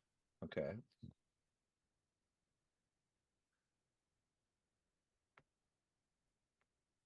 And then just kind of politely nod to the guards and then move in to see what was going on. Their shoulders kind of relax. Chat is rewarding conquest currency for Brianna. Sweet. Brianna, what is it shifting back? Is it a standard action again to do that? I would assume it's probably a standard, yeah. Okay, so you because it's a standard to do it. I would probably assume it's just a standard to go back. So you've moved inside 10 feet. You can sort of see through the doorway. There's a puddle of glitter in the center of the room, and you can see that there's a group of this other group that is kind of looks like they're investigating or securing the area. Okay, and just for my sake, as far as the tokens, is this Arab? Is that Arabella? That's Saya. That's Saya. Okay. I'm blocking the door. That is fair.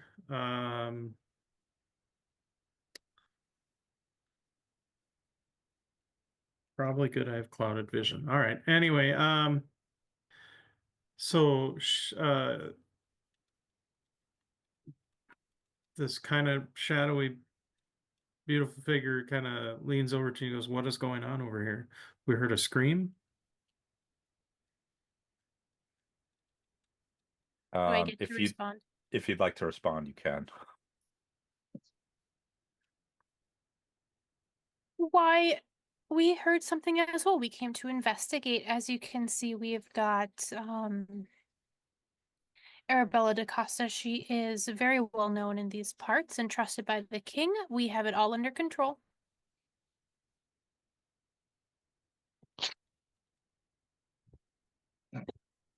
I think it is really just a party out of hand. I mean, do you see that glitter on the floor? Who would scream over that? It does look strange, I will admit.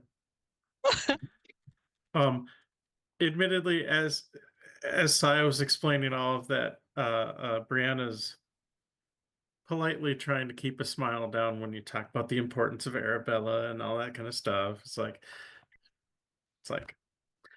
well, I'm glad Arabella has the rest of you to help her stay on top of this for the king. Meanwhile, thank you for your concern. If you should need any assistance, me and my dance partner for this evening are more than willing to help.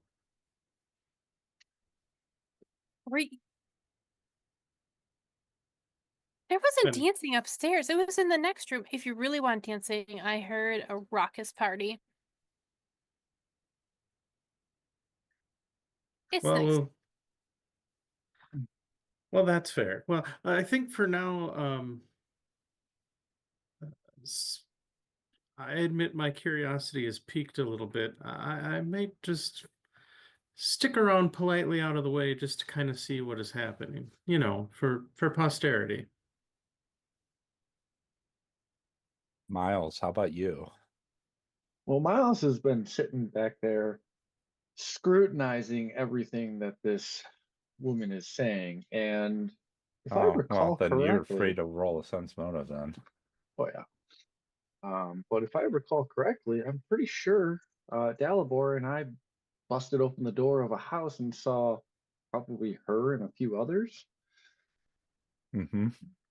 So, but pretty sure Miles is going to recognize her and know that she's lying through her teeth. Maybe, I don't know.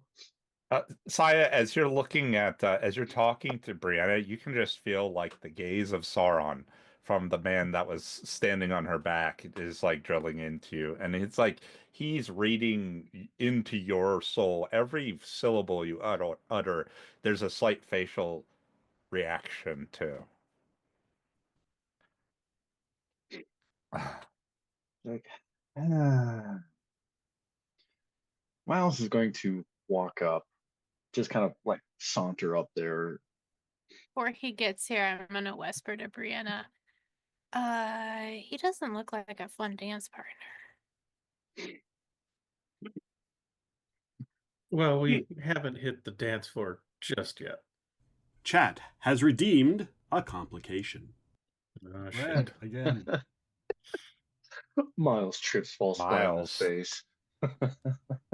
Hey, Miles. Red. Mm-hmm. You actually poop your pants. That'd be You feel like, because like your perception is really good, and so like you overhear he doesn't look like a good dance partner, all of that. I need you to make a will save to keep from going into a tantrum. Of course. Well,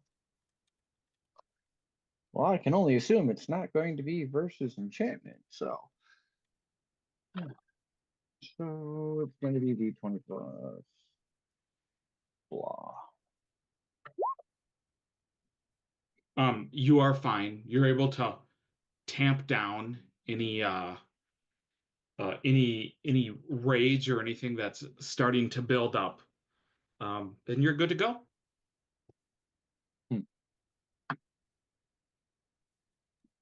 Right. I'll look at Saya and Chat is tell her- rewarding conquest currency. Awesome.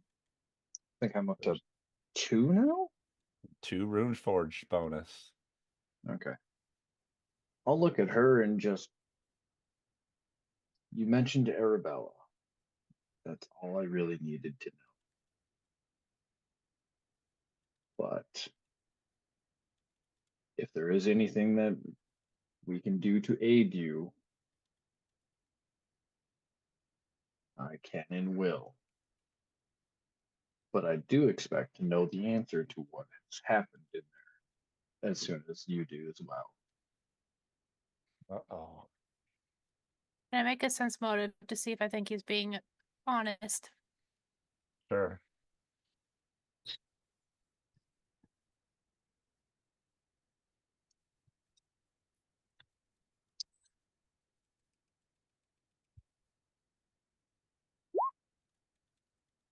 $23.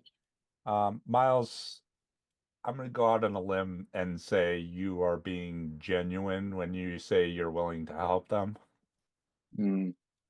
Yeah. Okay.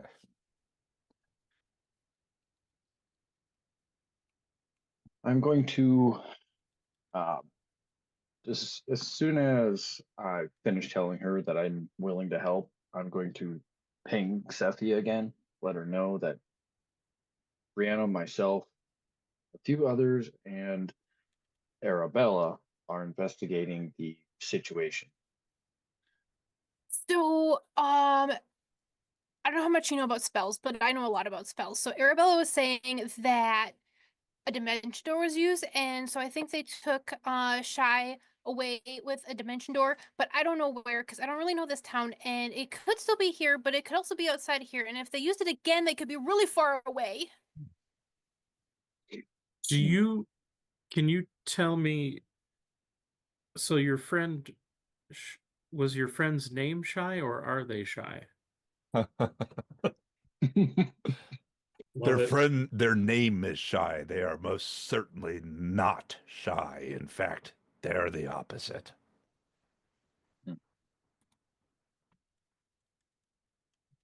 And may I ask your name, Miss? Chat is rewarding conquest currency. Are you asking that to the girl in the door that was talking to, or the To hunchback Saya? that is? Brianna Okay. Doesn't acknowledge him. I'm Saya. That's Enoch over there. Okay. I have an idea I can try, provided your friend is still conscious.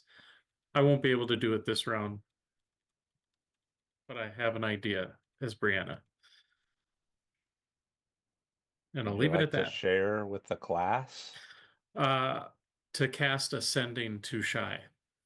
Okay. That is a 1 minute, 10-minute casting. Oh, Because if it's 10, it will remove you from the next phase to interact with any nobility.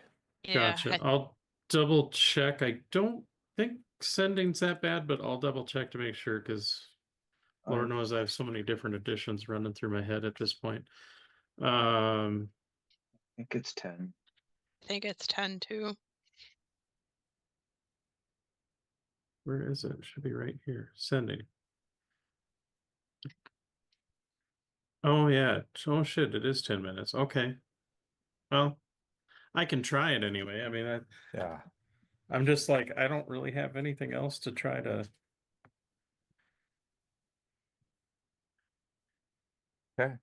Magic wise, I don't have a whole lot else I can do. So I mean, I can give that a shot anyway. That is where we'll put the end of that round. Nick, can we take maybe a quick 5-10 minute bio break? Yeah, for sure. For sure. Yeah, okay. For sure. Maybe come back around 15 after. Okay. Sounds good. We will take a quick break, guys. Please stick around during the break. We will be back and we will continue this here game in just a few short minutes.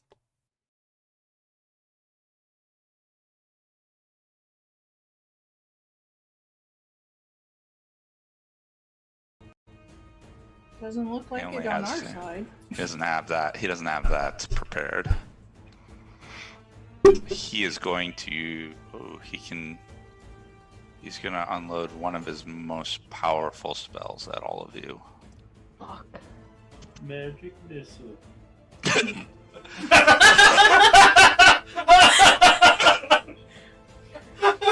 Kill.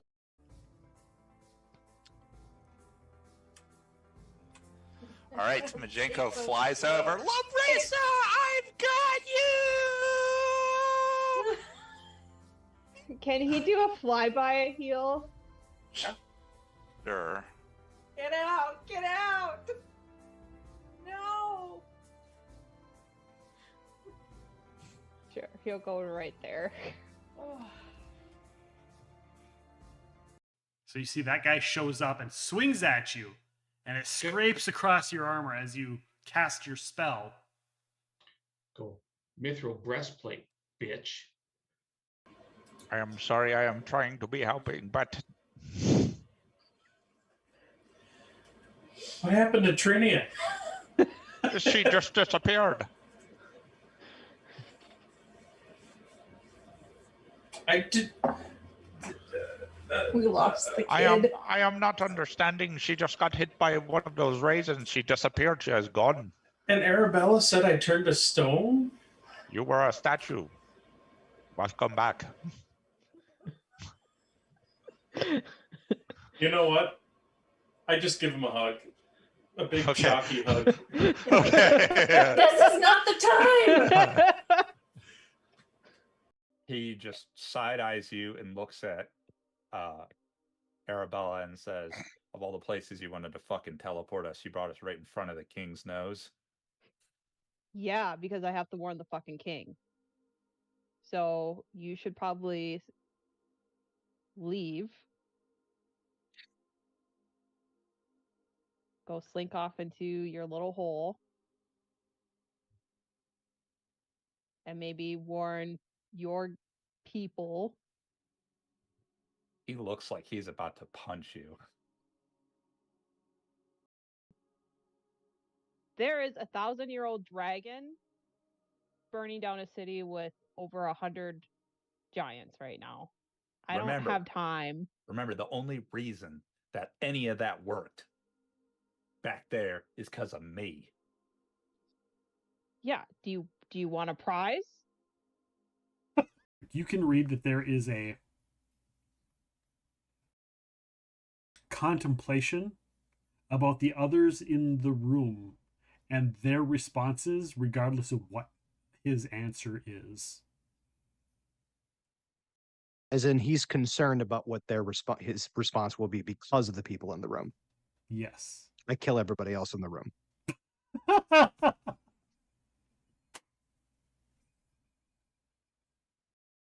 get this battle underway. We're going down.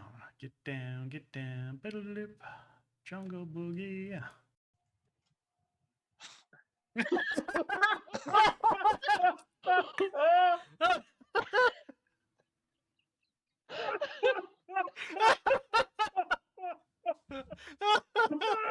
Glad y'all came to our hoot, Nanny. Good to see you, boss. How you enjoying yourself so far? Hey, get her another ale on me. Now, get her 2 ales on me.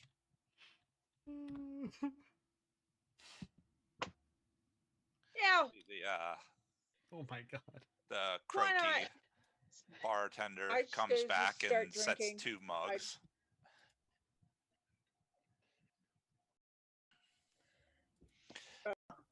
It is Toivo's turn.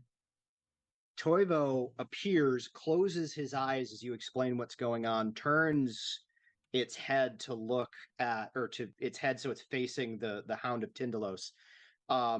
So Matt and Brian, you hear the cat just growl real low and dangerous. Nick, you hear meow meow, I can smell you, meow meow meow. Roll your attacks, please.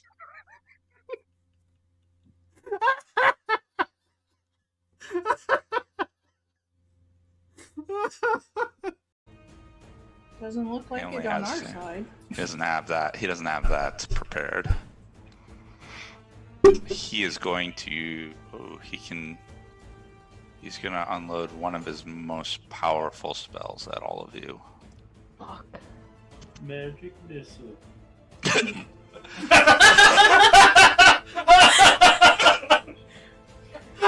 You killed.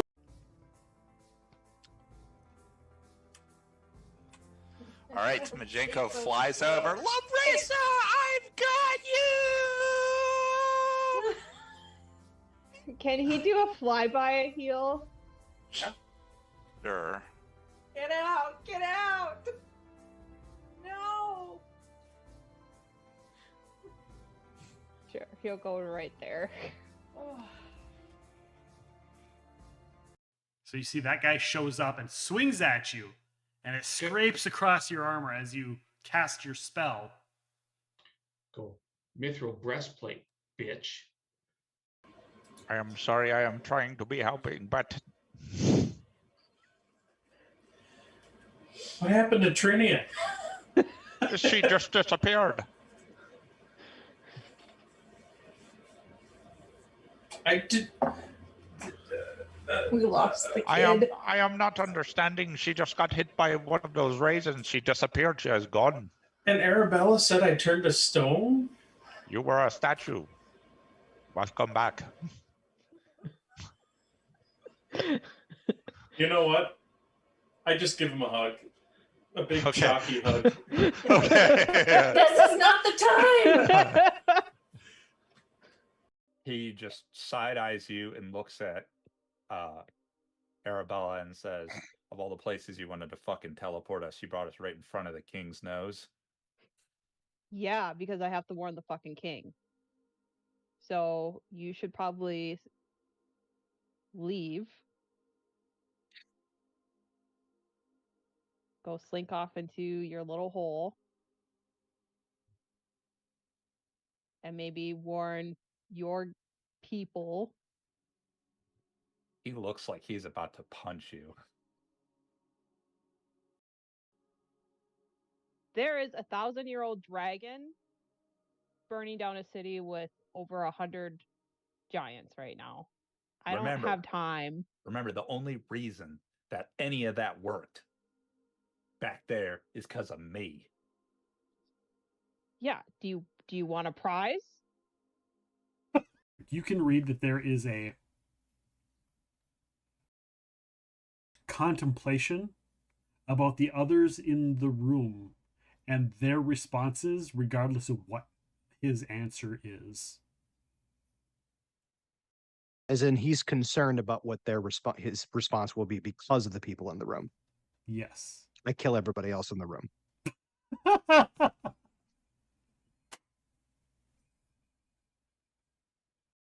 get this battle underway. We're going down. Get down, get down. Biddle-lip. Jungle boogie.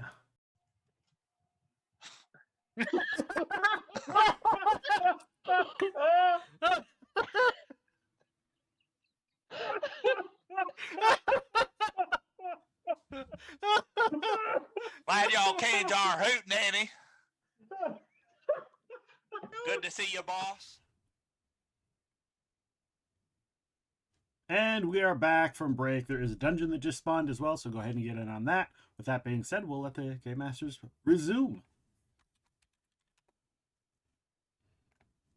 All right, so Miles and Brianna were just speaking to Saya. I think this is a good point for us to check in with the Stolen Souls crew. What do you guys do now? Shy is gone, apparently taken through a dimension door or left with someone on her own, although there's blood on the ground. And there are two people who have volunteered methods of reaching out, contacting her. Brianna, you're looking at an office that you've opened a door with a stairwell down that goes down. What do all of you want to do?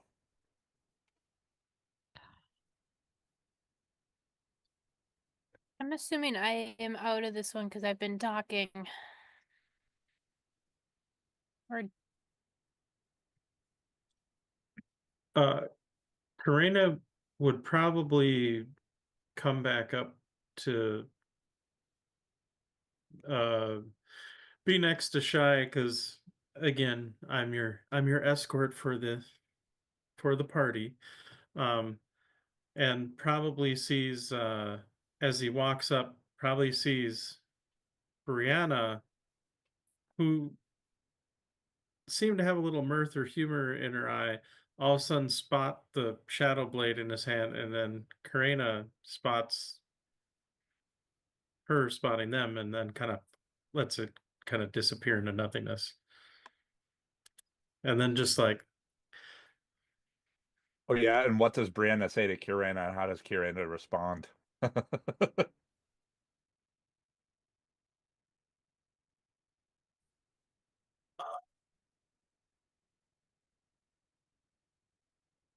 Karina, or actually Brianna's like probably putting 2 to 2 together a little bit, considering that she remembered seeing this particular kitsune standing near the mirror. And just kind of looks Karina deadly, like deadly focus and says, "Nice trick." Oh. What I'm gathering from the Stolen Souls group is you've seen where the mirror is. Is the plan now to leave and follow after and rescue Shy? Assuming we have a way to do that. I imagine that's Karina's down for that. Okay. Yeah. Yeah. Is up for that too. Okay.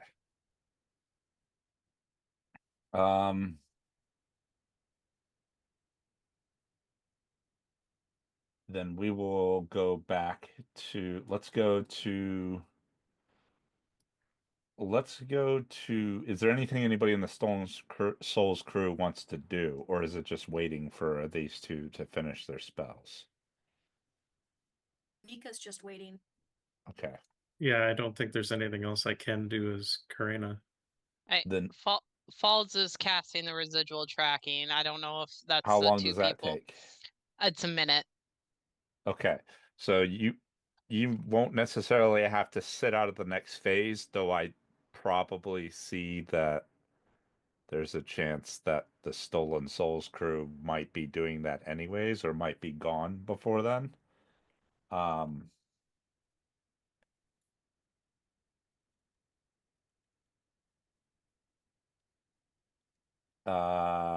So you cast your residual tracking on the high hill print. What do they see or what happens, Matt? You see. So what set of tracks do you do? Because you have to cast it on one track. The high-heeled ones. The high-heeled ones. Yep. And if it matters, no saving throw, no spell resistance. Okay. Roll me 100 percentile. 51 through 100 is a better number. 22. 22. You see the image of Lady Savasha Versade. You see her. She has a sickle, and she's like swinging. It's like in mid swing. And from like the blood spray, it looks like it's the first hit that caused the initial cut coming out of Shy. Okay. Faults, I would say this is probably not someone you recognize. Okay. So Falds will describe the woman and then describe a sickle and say she hit Shy with the sickle and that's what caused a lot of this blood. Does Falds have like weaponsmithing or anything as a skill? Like craft blacksmithing or craft weaponsmithing?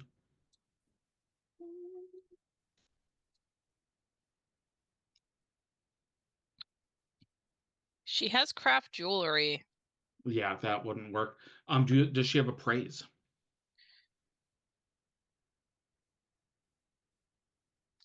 No. Okay. That's all I was wondering. She has knowledge religion, if that matters. That does not matter. Okay.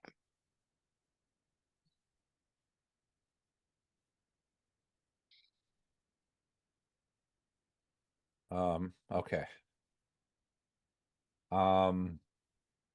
So we'll go back to, let's go to Naveen. Naveen, you're just able to wrest yourself free of these strange flowers.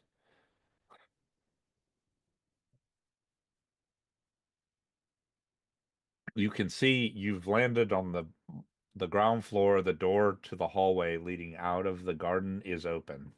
Mm-hmm.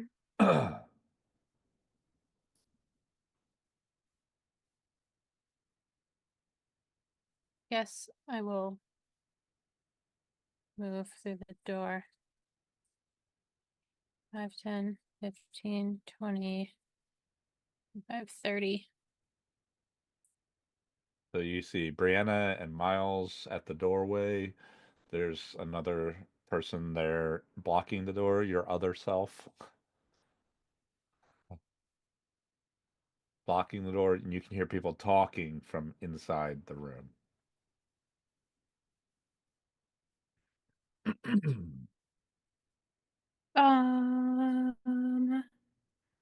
mean, I will continue to move.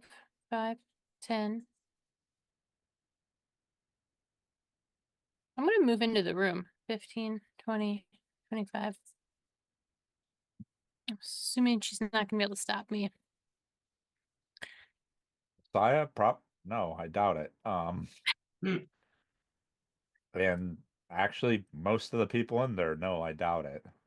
You see somebody, Stolen Souls, you see somebody pushes their way past into the room. And I'm going to say to... She's probably the only non-guard you've seen that is visibly armed with a very nice rapier. Wow, yeah. I see people casting spells, and I know Arabella really well. I'm gonna say what is going on, and How can I help?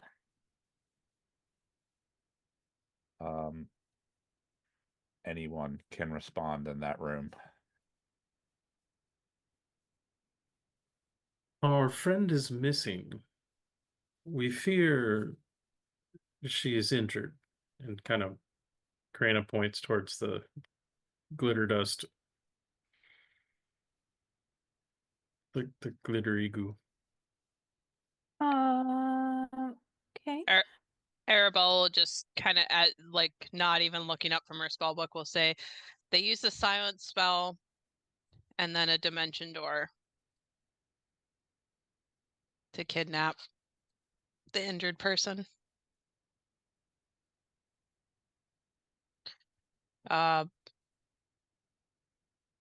She'll point at Falds and say that Asmar has a description of the attacker. So if they use dimension door, I won't be able to track them, unfortunately. But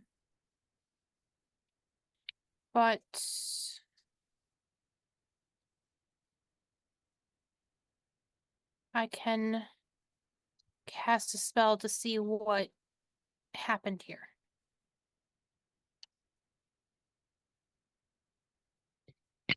I'll play out the events.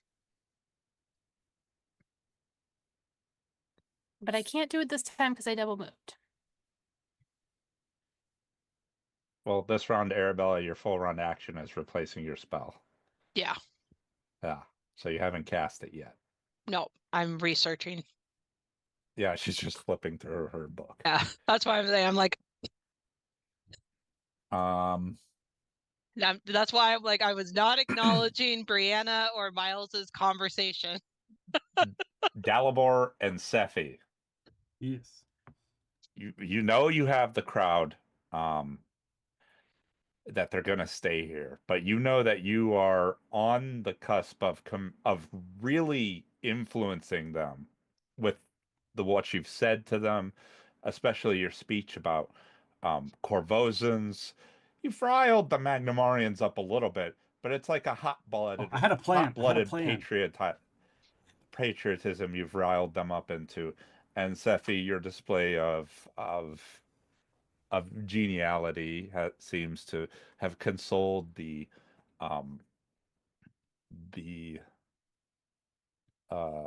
grieving woman. Who was the last to make a check? Was it Sephi? Sephi. Okay. So then one of them is going to start a new exchange. And that is... What do we have left? There's two left, but there's not going to be... And one of them isn't going to get to go because y'all have thrashed them so badly. But you see, of course, the only person who would speak in this situation, the Lord Mayor Grobaris, Miles's favorite person. He looks at you, Sephi, and he just kind of rolls his eyes at you. You're not worth responding to. But he looks at Dalibor's speech about Corvosa versus Magnamar, and you can see his ruffles are hot. And he says, "You expect the pillars of our society to remain here at some backwater ball while assassins lurk in the shadows? Preposterous! A wise leader knows when to retreat, when to reestablish control from a place of stability, from a place of strength. It would be foolish to stay here." And Dalibor, you get that partially Grobaris, if everybody else decides to stay, which it looks like they are, Grobaris would probably stay as well. But Grobaris is just a type that likes to argue just to argue. Yeah. Just to get under somebody's skin. Just to hear himself talk. What he gets is and he shines through that he's arguing just to argue, as he's saying it pretty half-heartedly. It is a DC 17, which I don't believe you could fail. But if you'd like to respond and you have either of you have a response prepared, you are welcome.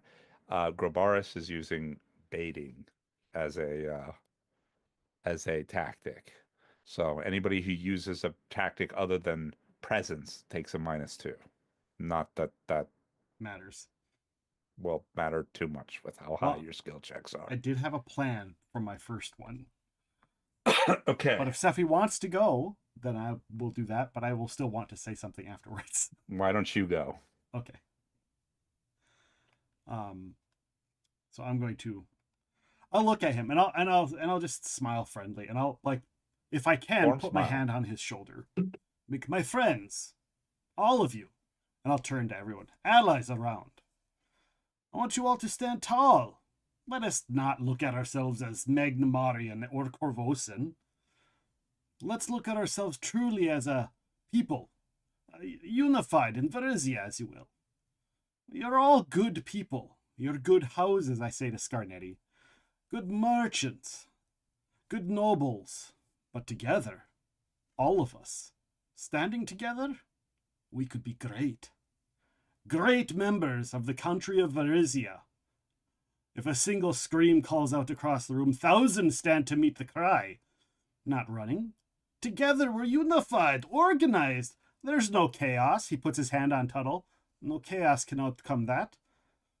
If we do this, we would be truly a unified Varizia, something nothing can stand against. Dalibor, you can use bluff, perform oratory, sense motive, intimidate, or knowledge nobility for your check, as I cue that to an emotional appeal or presence. Okay. And I think could you run through presence, if you use intimidate or knowledge nobility, you get a +2 to this check. Oh, we'll do knowledge nobility. Okay.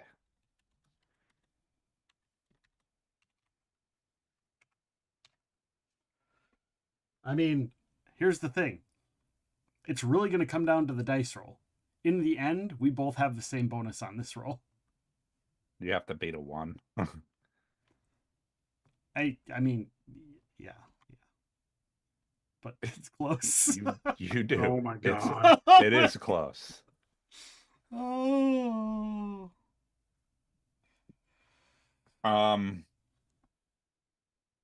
Well,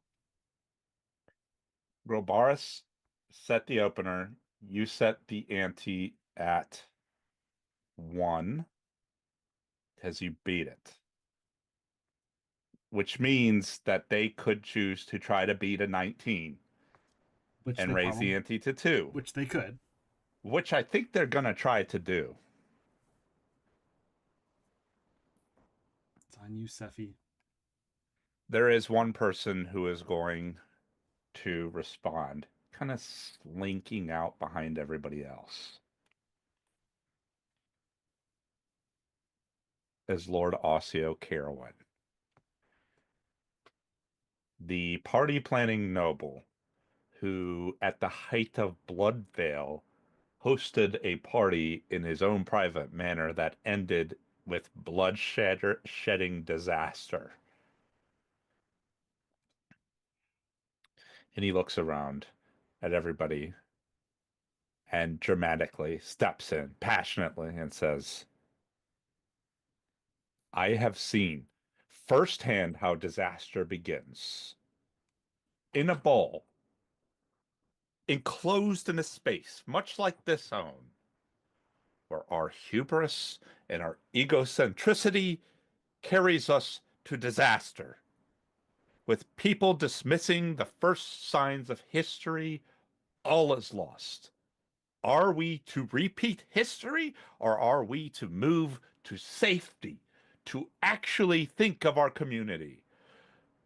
Not just of whatever this party is we're trying to do, but of actually preserving the safe space, the safe sections, the safe head the hierarchy of our society.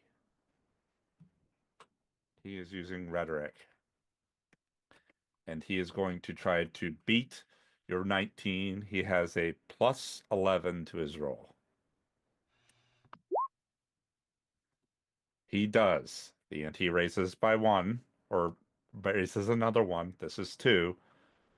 Sephi, you're going to have to beat a 25. And it depends on how you respond.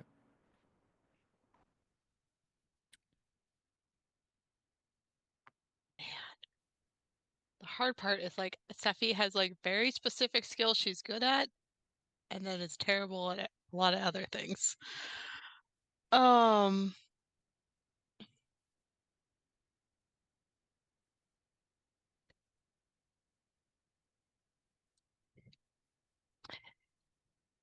And so Sephi will respond with, my brother is currently at the room where the noise came from, and the area has been secured. I do understand that the scream was alarming, and Corvosa has recently gone through an upheaval, but we're secure here. We have Pathfinders here. We have people from Magnamar here, guards. There's a golem outside. The king is here with his guards. And Mr. Jaguar has taken a lot of precautions here to make sure we're safe. And so one person maybe caused a ruckus. But like I said, that's being looked into. And if there's anything else we need to do, my brother will let me know. We have a telepathic bond. Okay. Chat is rewarding conquest currency. There is that gives you a room forged bonus, Sephi. Okay. How many do you have of conquest currency for her? 2. Okay, so you could cash both of those in for a +2 on this roll. Sure, I'll do that. You have given a very clear strategy that I was able to pick out of all of those. And that is you are using logic. Oh, no. You are telling them logically they are safe. You are giving them facts about what is there to protect them. It is logic. The skill check you can roll for logic is any pertinent knowledge check, which you justify to me as pertinent, or I'd allow some sort of tactics roll, like a profession soldier or a...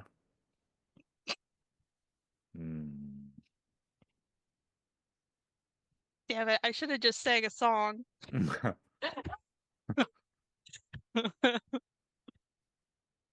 Oh.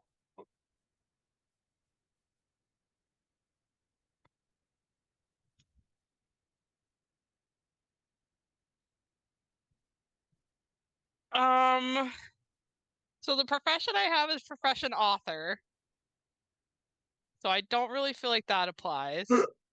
Because I write children's stories.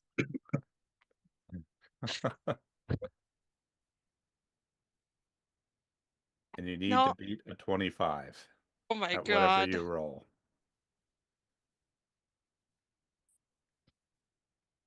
I'm gonna go out on a limb and like maybe a heal check because I'm trying to like ease the post-traumatic stress that this guy has from the last event that he had by doing, and how you deal with post-traumatic stress is you have to like look at it logically and reevaluate the situation that happened.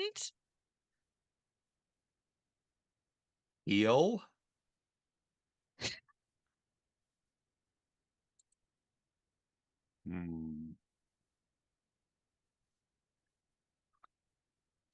God.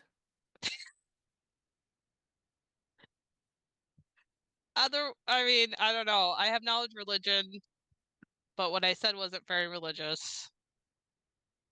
Yeah, so like you mentioned the golem, I could see that being arcane. You mentioned the king and some of the important people that were there. I could see that being nobility. You mentioned the guards. I could see that being a local based off of the guards. The only knowledge I have of all of those, because I don't have my staff, is the nobility, which is a 3. Oh my God. Um,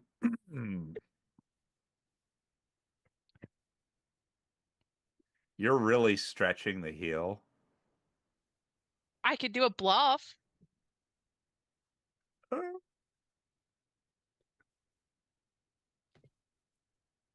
You were trying to convince him that your brother was like in the other room and that you have that bond with him. I don't know if that ties into something as well. No, because it's true. Yeah, so you're not really bluffing. No. Sense motive. Do you have any other knowledge skills? I have nature and planes. Well, we're effed. Wow. Okay. That's why I said I should have sang a song, which doesn't logically make sense in the scene. Yeah. I will say you can roll a heal based off of that with severe penalties. Roll twice, take the worst, get a -5. I guess I could also do knowledge history, but honestly, rolling the heal and doing the -5 with the +2. And roll twice and take the worst. I will do that. If you get rerolls or anything like that, somehow you will reroll with roll twice, take the worst.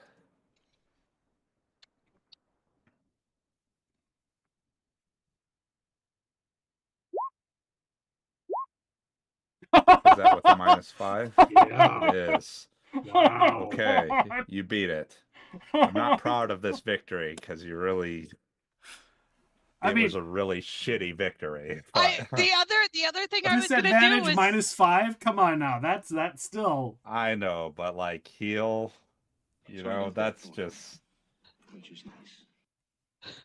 I was gonna have her just start singing a song and perform sing, but I'm like, I don't know how the song would have tied back to what that person said, other than just ignoring him. It could have been a rap battle. You could have said the same exact thing, but it would have been a hip hop. Usually, you pay double for that kind of action. You got to pay double for that. You gotta pay double for that. Okay, so they listened to Dalabor's really great, convincing speech.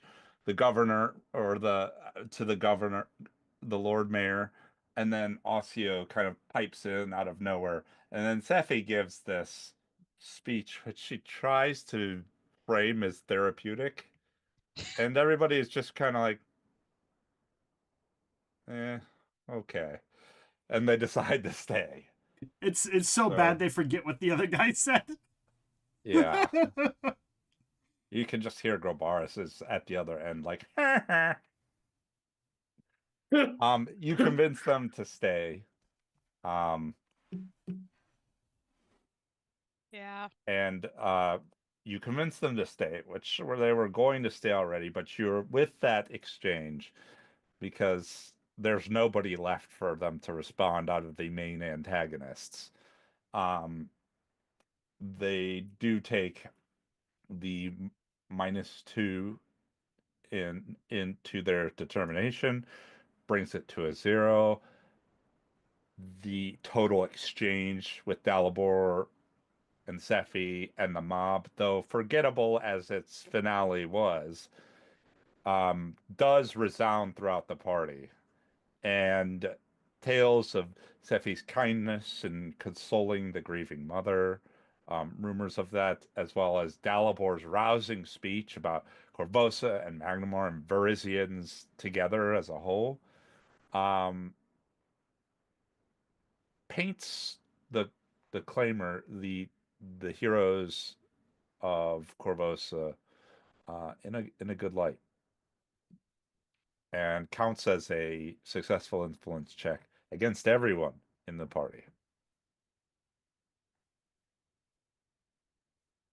Does that unlock anybody? It might. I'll have to go through 30-something character sheets and let you know Oh after. my gosh. So like everybody at the party, not everybody at this little part of the party. Yeah, because the rumors spread throughout the party Oh. about this. Oh, I thought it was just whoever was in this particular room. That's even better. Yeah. Not that I could have thrown more resources at it, because I couldn't have, but... Brianna and Miles, what are the two of you doing? Well, Brianna would be You're gonna cast the sending. Is there anything from you, Miles? Miles is just actively on guard, paying attention, making sure that he doesn't see any weird things out of the corner of his eye, so on and so forth. And he's just, those inside the room are working on that. He knows Arabella's there, Brianna's right here. He's just going to stay alert and protect Brianna in particular, since she is right next to him and she is his date for the party. Naveen, you mentioned having a spell that could help. What is the casting time of that spell? It should be instantaneous. No, 3 rounds. That's probably quick enough still to be able to do it without skipping a phase. So you can cast that spell if you'd like. Okay. It's replay tracks. Okay. So allows you to reconstruct past events that occurred in your current location based on the tracks and other signs left behind. So we've got the high heels. We've got the blood. I could probably tell people what I'm doing so that people could point out, like, if they know what Shy's boots look like and stuff. Are you following them forward or backwards?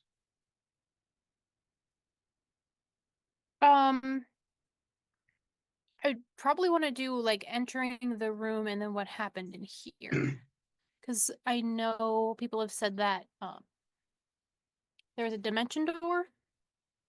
Mm-hmm. And so I know there's going to be nothing forwards past a certain point. Yeah, so you see 2 people walk in. Because it says that you can't make out details like a creature's exact identity. So you see like a flowing dress and something and another thing with glowing skin or golden skin. You see the door closes, and then the person in the dress swings out a hand, and a sickle cuts into the other person.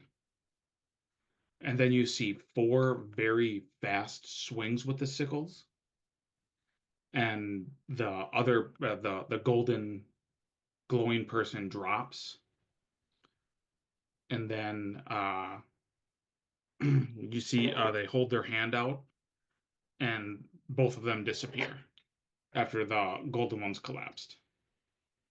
Do I notice the change in physicality even though I can't make out details of the attacker? Like, does her height change? Does her hair color change? Does... Because you can't, I guess give me a perception check. The human? Is it versus a human? Yeah, versus a human. And you're in Corvosa. The stars have aligned for you, Naveen. Yeah, you see the person with the dress, hair changes from like a brown to a black, and gets a little bit broader in shoulder and a little taller. Okay, I'll explain all this as I'm like walking through it. So everyone in the room knows. Since you're watching this play out, Naveen, and you instruct sword play. Do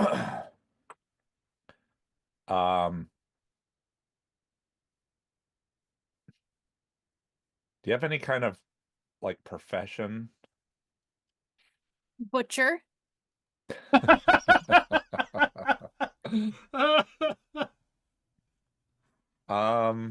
And then I put, this is because I didn't know what to call it.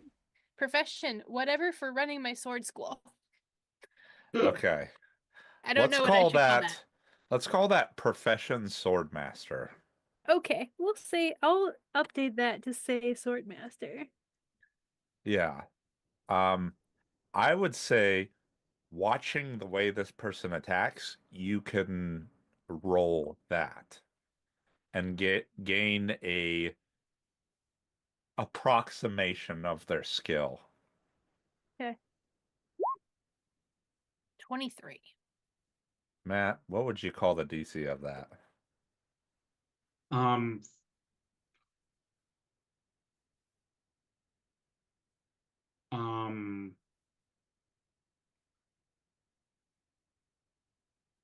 I would say with a 23 that you would know that they're fairly skilled. I'm going to send you a message quick, Andrew, just to see if you and I are thinking the same thing.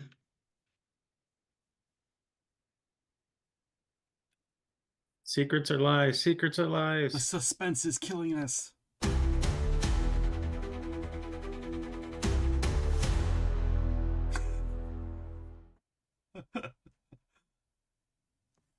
Love it. Love it. Just waiting for Andrew's response.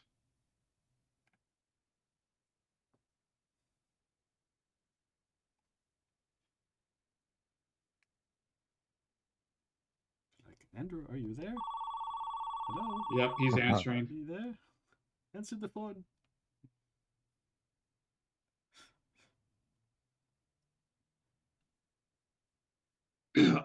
You realize, Naveen, that the fighting style that this person is using is very reminiscent of a fighting style of a Red Mantis assassin. But they weren't wearing a mask. They weren't wearing a mask. And they were fighting with curved weapons. So has Shy made enemies with anyone who is a former Red Mantis? Or do you know of anyone who fights with sickles? It's not a very common weapon in Corvosa.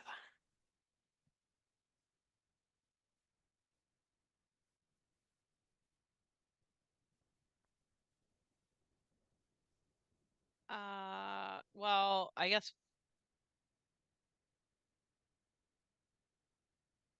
the cult that we were just fighting, like they all had sickles, right? Correct. So I guess Falls will say, well, there was that cult that had sickles. I don't think they were assassins, though.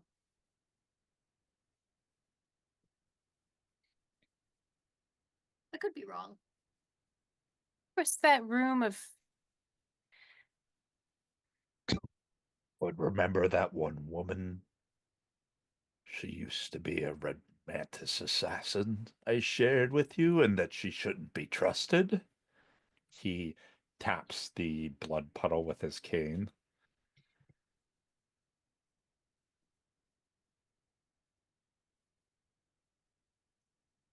So do you all know where to find this former assassin?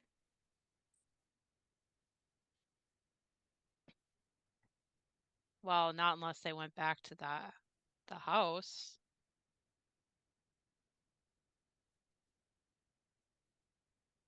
Right, Enosh?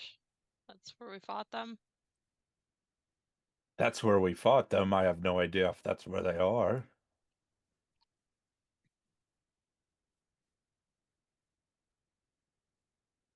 I suppose I could consult my big brain.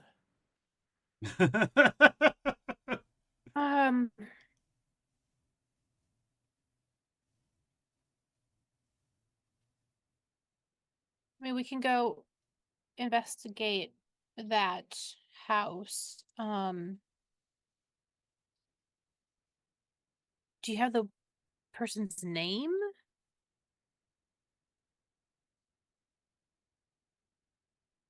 Did I catch her name when she was like trying to lead me down the hallway?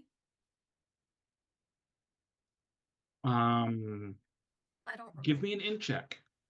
Sure.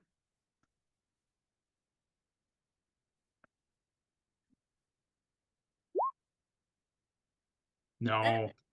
You like she may have said her name and then you got caught in the tango and you just lost all memories. Yep. I have no idea who she was. So, if you can explain where the house was, we do have a place to start looking. It looked like Shy was not moving or fighting, so she was probably unconscious when she was taken. None of the people that saw her going with Shy were any of you not part of the Stolen Souls game? Like, is anyone from this universe actually saw her? I don't think so. I don't. You mean her in her noble outfit? Yeah. Just only if they were on the balcony at the beginning. But there was like 30 people on the balcony. Yeah. So, if I can find another footprint, I can do the same spell as false and try to get a clear image of this person. I have a name, but only a first name.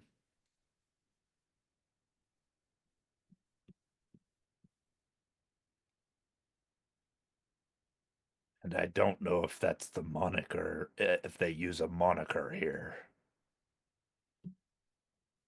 Okay. And the spell I cast is concentration, so if we can pick up the tracks within the radius of the dimension door, I could potentially continue to track this individual.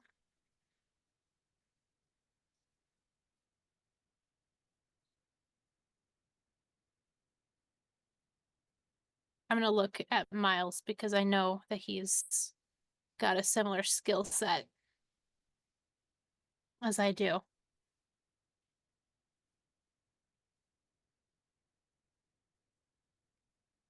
You'd like my aid with some tracking, I take it? Have you tracked through a city? Yes. I tracked down some.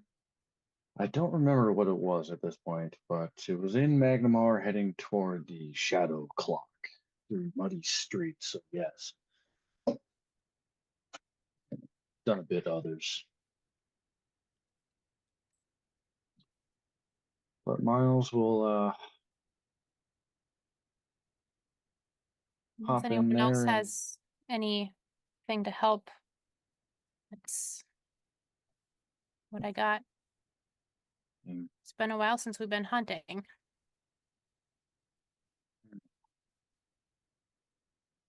well, if I can actually get in there. Well, what say the rest of you? You mutes. Should we go to the house and look with them? And have this one, he points to Brianna, send a sending to us to confirm where the location is? That, and he points to Arabella. She divines? Speak. I mean, I should tell you. Oh, go ahead, Amika. Oh, I was just gonna say, I'm really only good with spirits, so if you just tell me where I'm going, I will just help however I can.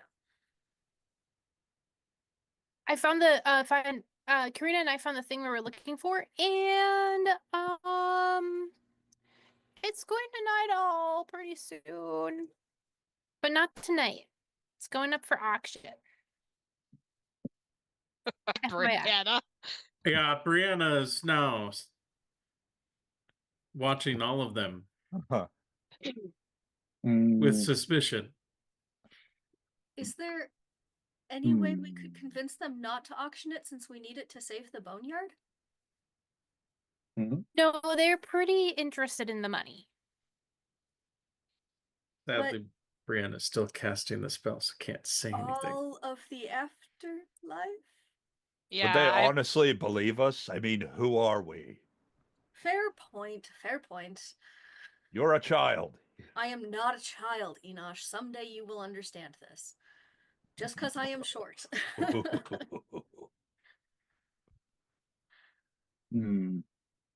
Miles is just in the thick of this, looking around. Who are these people? Okay. So I just need to clarify, is my run round for Arabella done? Yes. Okay. Are you going to cast your discern location? Well, I already had that mapped. So What were you doing then? Well, discern location takes 10 minutes. You're gonna do the portal thinger. Yeah, I was gonna do and what's that action? analyze the minute. Okay, so you can cast that one without burning your round, burning a whole phase. So it's analyze portal. Steffi.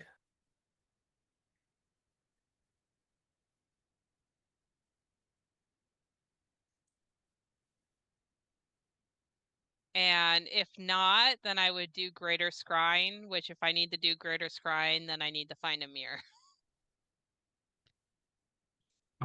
Analyze Where one portal. is. I don't know if analyze portal would work for... I don't think that's going to work. There's just a residual aura of magic here. There's no actual portal. Okay. Yeah. I was trying to find, I thought there was a spell that would tell you where. Well, okay, so I guess for clarification purposes, if I know that Shy's unconscious and I try to do a scrying on her, will it work? If she's unconscious, it'll work. It can work. If she is dead, it won't work. Because I'm almost wondering if I just have to do the discern location and just bite the bullet.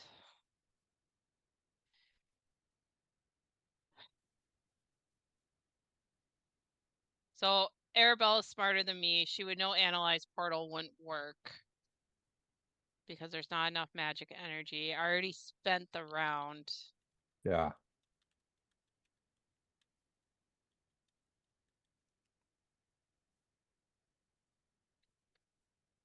Well, Arabella doesn't know anything about the mirror. You need a mirror? There's a mirror upstairs that you could scry into.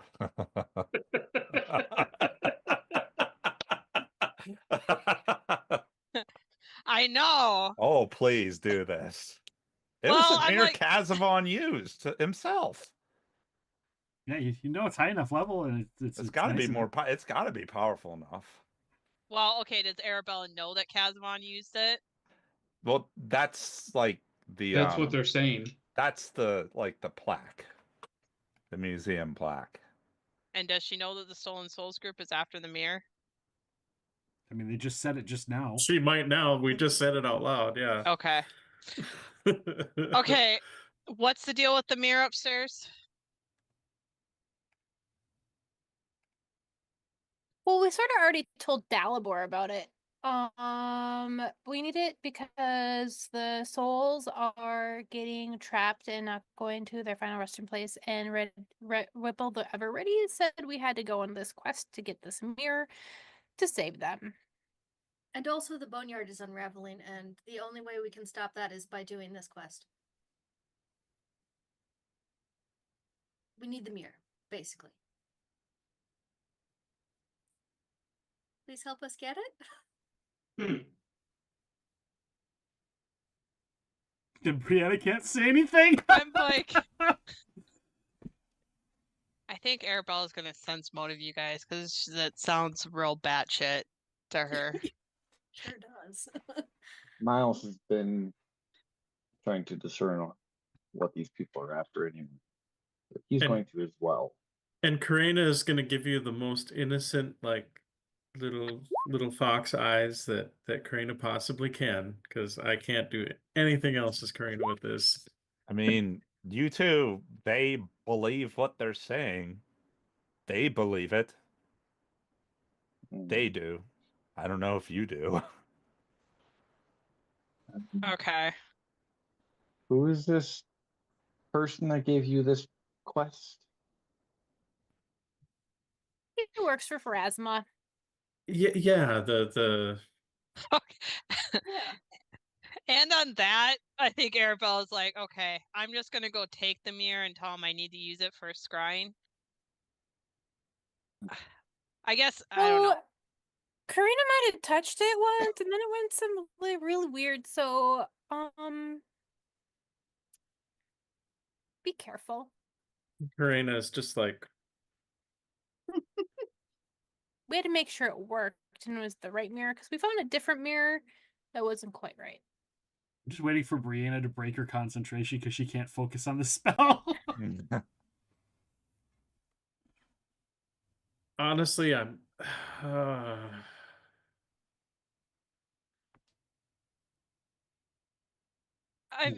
So wait, something happened when you touched the mirror? Well, it was. I admit I didn't touch it. It more. Yeah. Let's skip the like bullshit and just like get straight to it, because the more time we're having this conversation, I could be casting a better spell. I know. I have to truthfully, save a country. I didn't. So I didn't touch it, angry lady. I promise.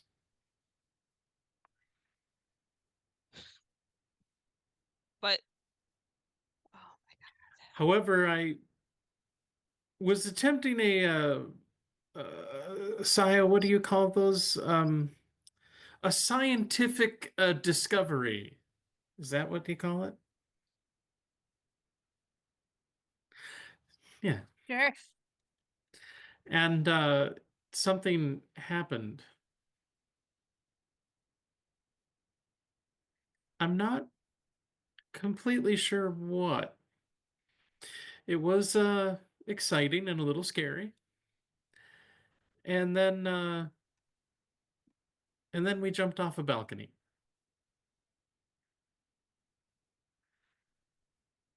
It's been a very entertaining party, I must say.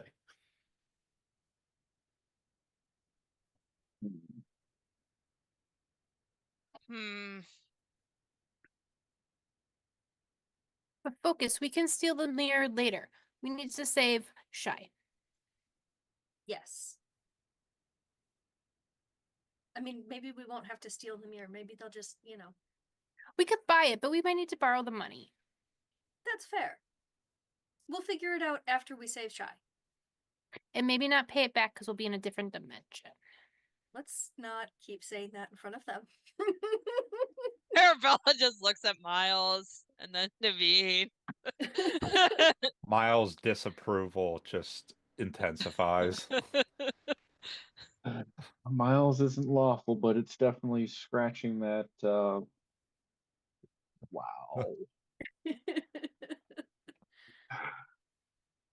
All right. Yep, Brianna's probably got a bit more of a confused look on her face at that last part than anything, but continues. Fine.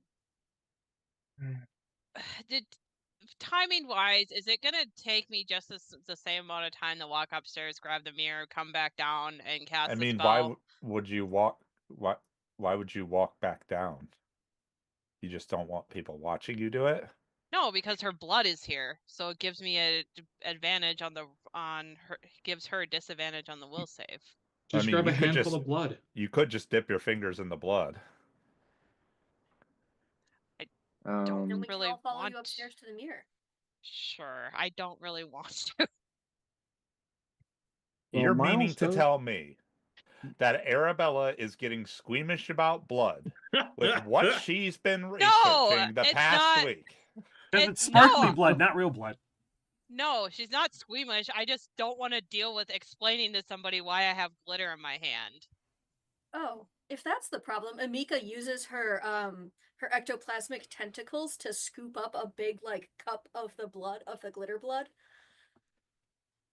All right, we'll Just either like- go upstairs or we'll find the dumb blonde girl because she can cast the same spell. I will just have to tell her how to do it. Sorry, I know that's your sister, but Miles refuses to respond.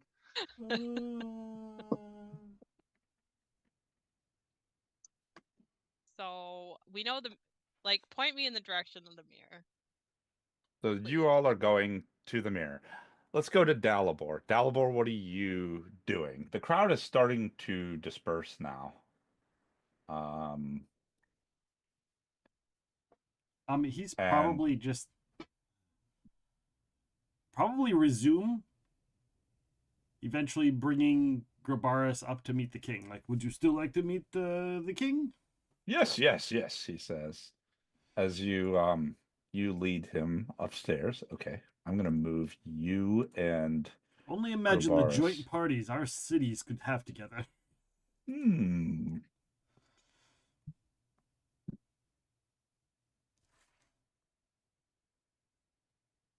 Okay.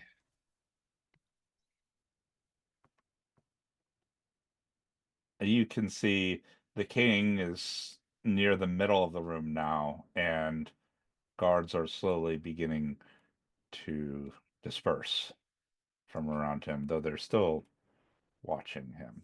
Okay. He's currently he's looking to these guards who were talking. They're saying they just finished saying something to him as you get to the top of the stairs. Okay. They'll say, here is the man of the hour right now.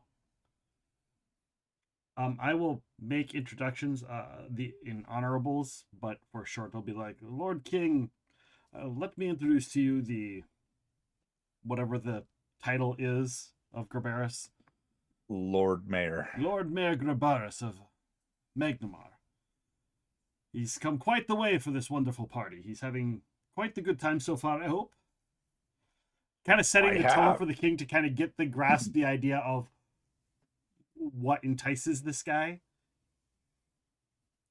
And I have indeed. I've been having quite the time. There's even been something mysterious happening further in this party. Perhaps violence of some kind. I don't know, or somebody cut themselves in the kitchen. Who knows? I'm sure our people are looking into it. But I was explaining to Lord Grabaris about what kind of wonderful parties we could have between the two cities if we came together as Varisians. And you see Marcus. And if we didn't, what loss that would be. Marcus, the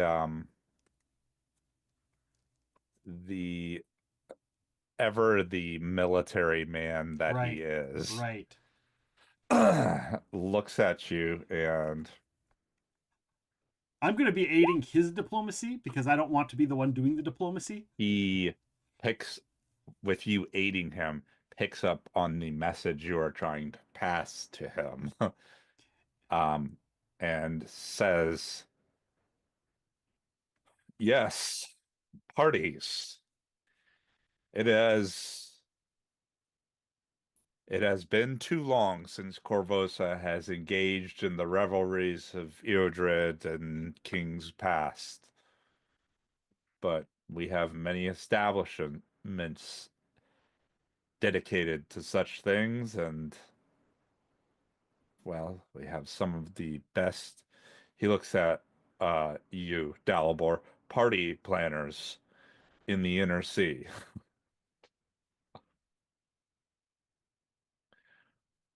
And Grabaris just kind of smirks, and he responds, following Marcus's gaze to you. Oh, Mr. Malov, have you Have you overseen such revelry before? Oh, we've had at least 2 weddings in the last few weeks. Large weddings. We've had extraplanar beings show up. 2 weddings in a week with extraplanar beings. You can see he is getting interested now. Oh, I will discuss. I will literally describe, because like I wouldn't be exaggerating at what we did for the parties. I will just be very literal and explain the parties, because they were fairly grandiose. Have you yet made a discovery check on Grobaris? A discovery? To know what skills can be used to influence him. No, I've just lucked out and gotten the right skills each time. Okay. So you can either attempt a discovery check on him, or you can guess a skill and roll it based off of how you think you're speaking, or if you remember a skill you've used to influence him that's worked. If I recall, it was. Now I don't. Wait, did I write it down? I think I wrote it down. I thought it was just diplomacy, and we were talking about parties. That's why we stuck that way. Okay, then make a diplomacy check.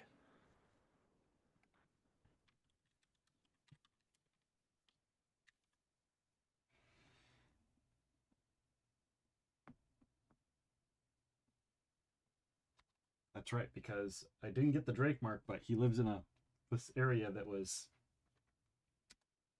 a certain number of people. 35. Good roll. Okay. You're staying with 35, right? No hero points or anything like that? I don't have any hero points. Okay. I will let you know the DC was a 27.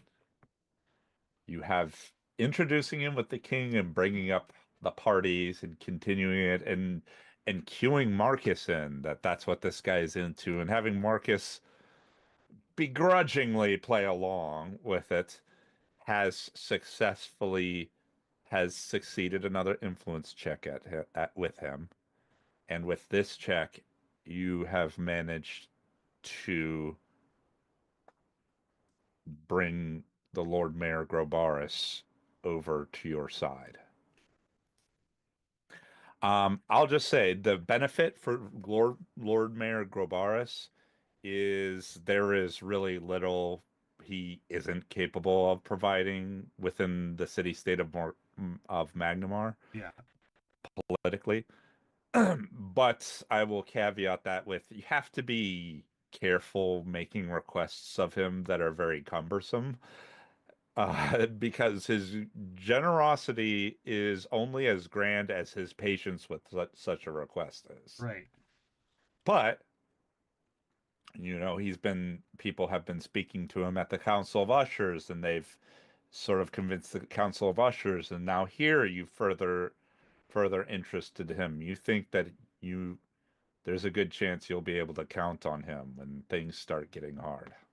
Or at least as a strong backing in the fight to come. Right. That was he was my target. That entire speech, he was my target. Went downstairs to try and unify Magnamarians and Corvosans. Oh, well. So when I was doing all that, I was like, you get him, you can very likely count on his people. And the others were just icing on the cake. Yeah, the Lord Mayor is a big one. Okay, I'm going to mark him as influenced. And let's go back downstairs. Sephi. You can see people are starting to filter back into groups. The guards are starting to spread out a little more.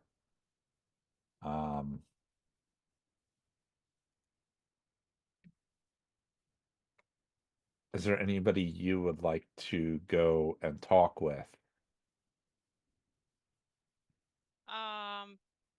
Well, I think she'd check in with Miles real quick and be like, just making through sure your mental link. Yeah, through the mental link. Just making sure you're good.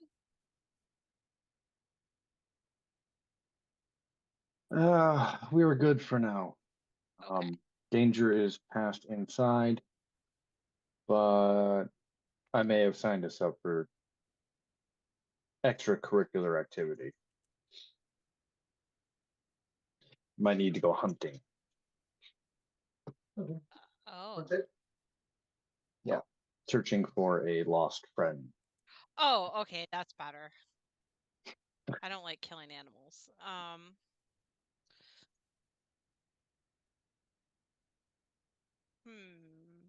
Okay, I'm gonna go.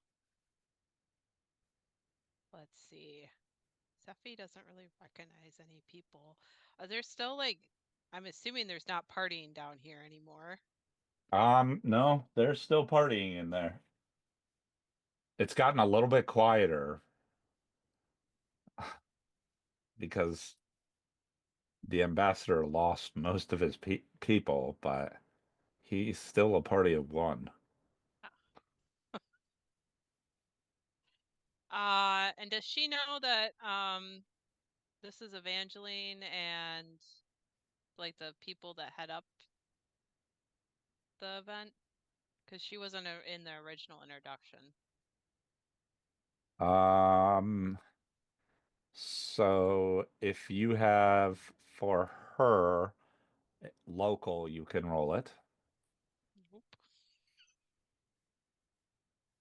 And if you don't, and you haven't actually been introduced or introduced to this person or heard them mentioned, then you don't know who she is. And the person that is next to her would be a nobility or local for the dwarf. And I think you heard Dalibor speak this person's name when he said he was disappointed in them.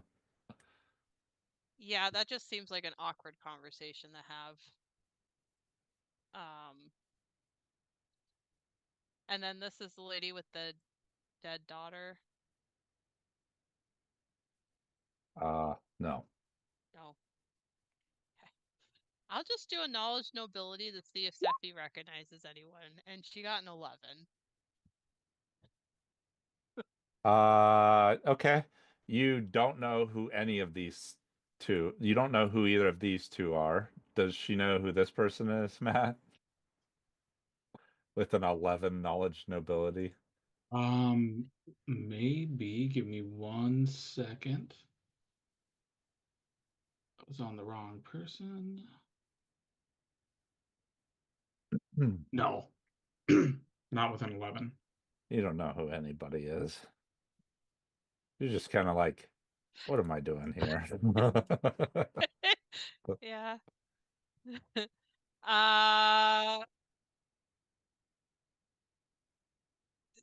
Oh my goodness. I don't know. I think Sephi's just gonna look at Neil Landis and be like, do you want to mingle or do you want to see what the party was that kind of died down? It does sound like it's died down. I believe the king is upstairs. Perhaps. Well, I don't believe I've yet spoken with the organizer of this. We met with Jagir at the door, but perhaps I can introduce you to Lady Evangeline. Okay, that's great, because I don't think I really know who anybody is here. Yes, you look a little lost. That's all right. Right this way. And he pulls you by your arm over to this group of three who looks like a conversation between her and Darb and this guy Darb is petering out. Much like most of Darb's prospects this evening, things are not going great for him. And Neil Landis goes and says, Sephora Thrain, Miss Thrain, this is Lady Selena Evangeline. She is the benefactor of this event and is the chairwoman of the Order of Benevolent Hearts, a philanthropic organization that is in Varizia. And he motions she kind of smiles. She is a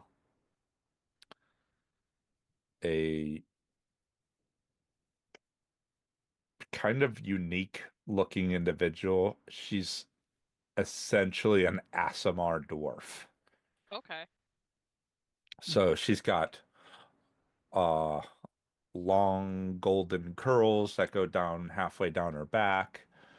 Her skin is very fair and slightly luminescent, unlike dwarven flesh, which tends to be red, ruddier, a little rougher. And then he moves his hand over to the older dwarf next to her and says, and this is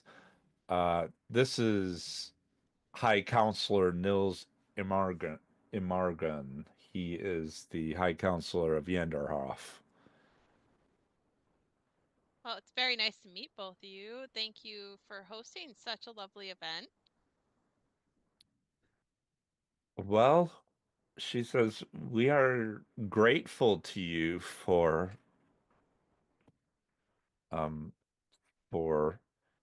calming the crowd. This surely would have went much more sourly if it ended on the note of a broken dish and a servant's undue panic. Oh, you're welcome. I was just trying to help, but yeah, I agree. Like, the party should definitely continue. Honestly, I must speak to Merciful and see who he's hired that's caused such a commotion and potentially has unraveled weeks of diplomacy.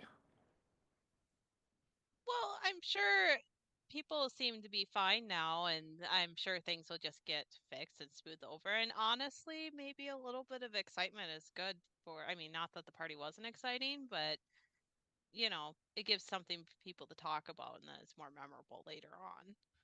She offers a small but insincere smile at that. You can tell that she seems like her feathers have been ruffled, that somebody has nearly ruined her event.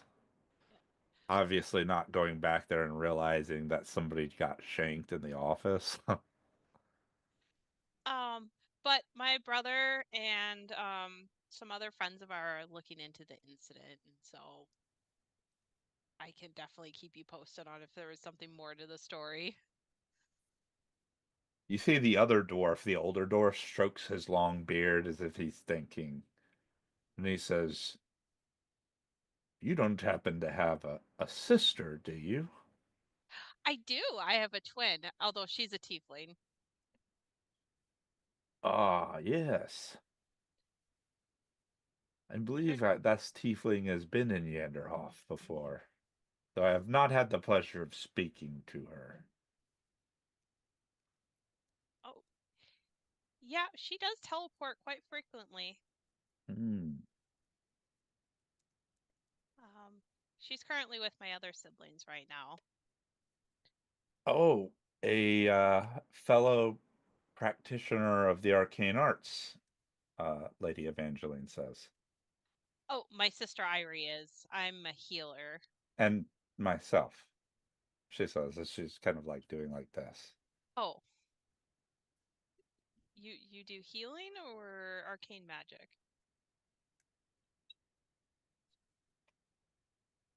I'm a sorcerer. A sorceress.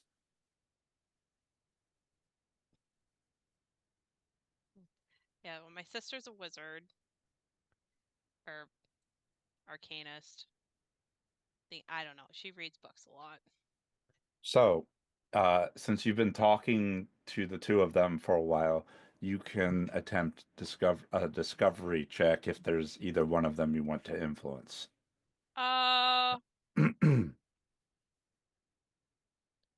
Probably Evangeline. Okay. Oh, the other guy knows Irie. So you want to influence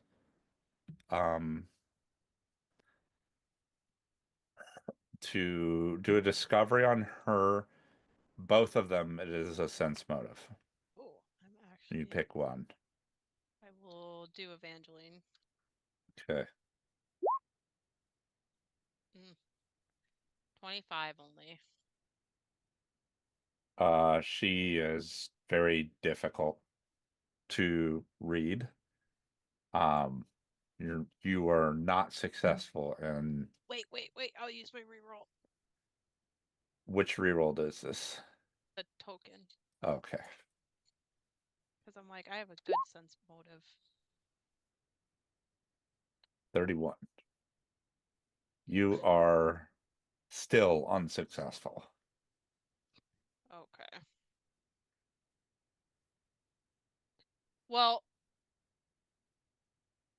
but you can attempt a check blindly to try to influence her based off of what you have been speaking to her about. I guess the only thing that Seppi would say is she'll say, so I've been traveling a lot and not been in a lot of social circles in the past year. But do you, besides hosting parties for like bringing up awareness and doing diplomatic relations, do you do like charity work? I do, yes. In fact, I have a charity effort here as well. Oh, well, like I said, like I'm a healer, and I've been, there's been a lot of people affected by what happened in Corvosa, and I'm going to be having to help the king and Neolandis with some things. But if you need like a healer to, I I cast pretty powerful healing magic spells. Some of them are kind of expensive with components, but I've done a lot in Sandpoint. You can talk to the mayor there with their church with helping people, and so I kind of have a little bit of extra time sometimes when I'm staying here in the city, or I can get my sister to teleport me places. What would you like to roll against her? I guess diplomacy. Okay. God. Well, that's great rolls all around tonight, everyone. Really be proud. Hey, I got a 50. That's true. You should be proud of that 50. You already used your Runeforged bonus, right? Yeah. Yeah. Well, That's... Huh? No, I was like, it is what it is. I will say, the DC to influence Lady Evangeline, you did make it by 1. It's a DC 35 to influence her with diplomacy. Sweet. And between the several checks that were made this night, the blanket checks, that were made this evening between Shy's commanding presence, which influenced some people, your verbal duel, and now this check, you have succeeded in 3 influence checks on Lady Evangeline, which is what you need to successfully influence her.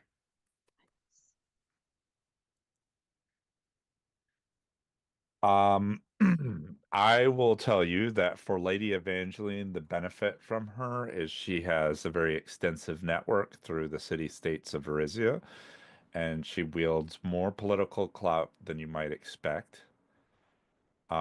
She is willing to utilize the Order of Benevolent Hearts to potentially bypass bureaucratic red tape, procure social favors, or even gain her as a financial benefactor, meaning she's a good person to go to if you need money. Sweet.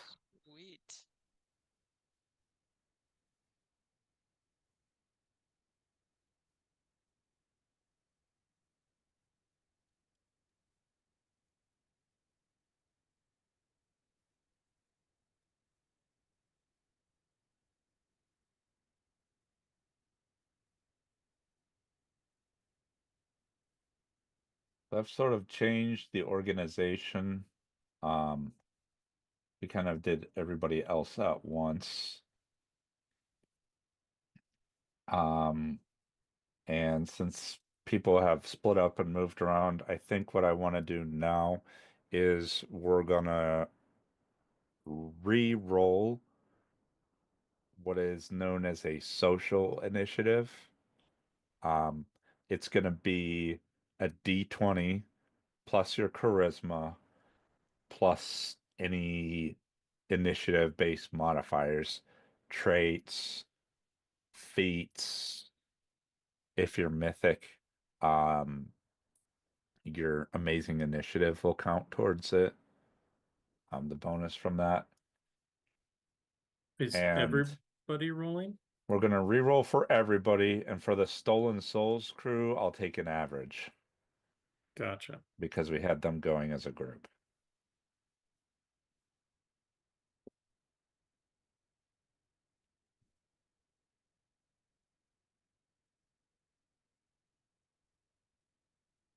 D20 plus some charisma, you said, yeah.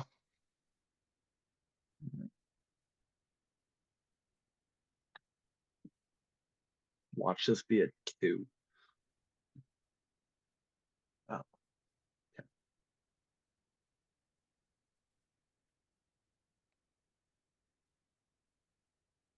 Imagine what my diplomacy would be if I had a good charisma. Mine's negative. For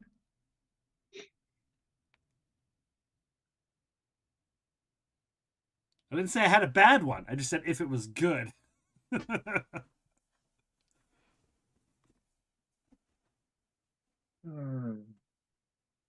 you want me just to roll for faults? And not shy? Or just not include faults?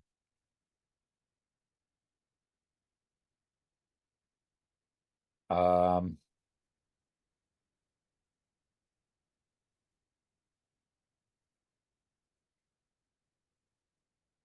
you're going to take an average of stolen souls anyway. Yeah, roll for everybody. Not Shy. Shy's gone. She's not here anymore.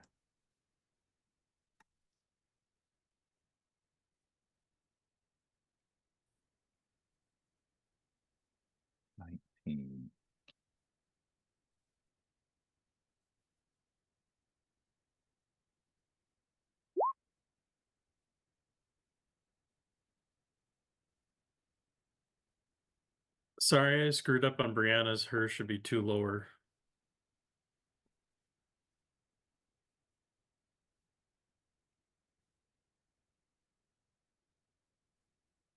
Okay. Arabella's is a 26. 24.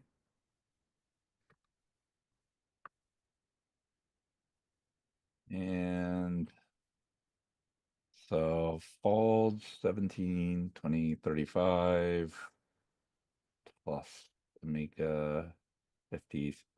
Matt, would you average out the stolen souls for me, and you can just edit that in the stolen souls initiative?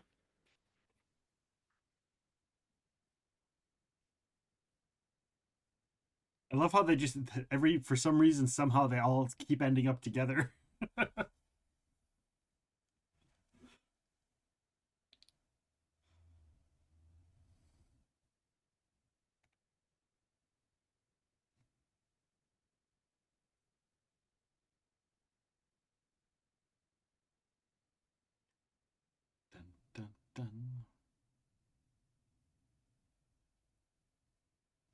Did you roll Enosh?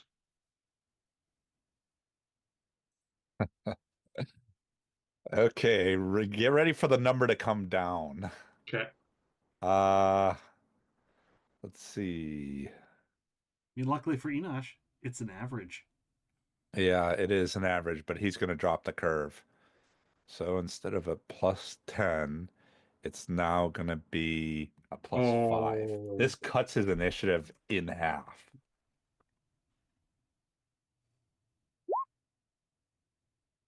Wow. Getting carried by amazing initiative.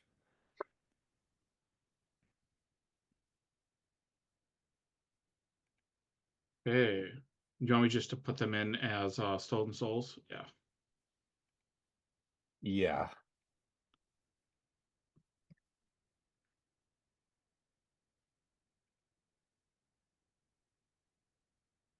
Okay.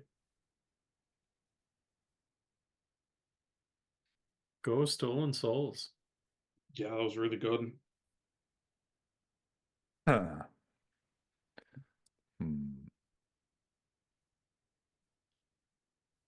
Okay. So that was long-winded phase 5. We are in phase 6. Phase 6 starts with you hear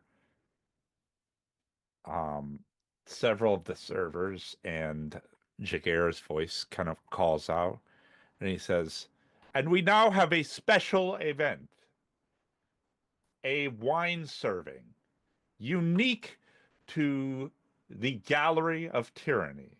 You'll be grateful that you stayed and experienced this celebration. For we have servings for everyone here of 700-year-old vintage Scarwall wine, directly from the wine cellars of the Despot of Tam Ravenna himself.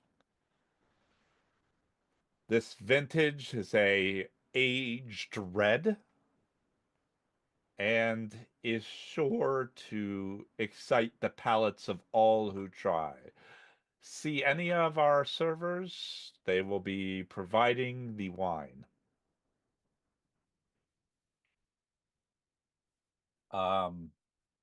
First in this phase is Arabella. Oh, actually, Arabella and Naveen simultaneously.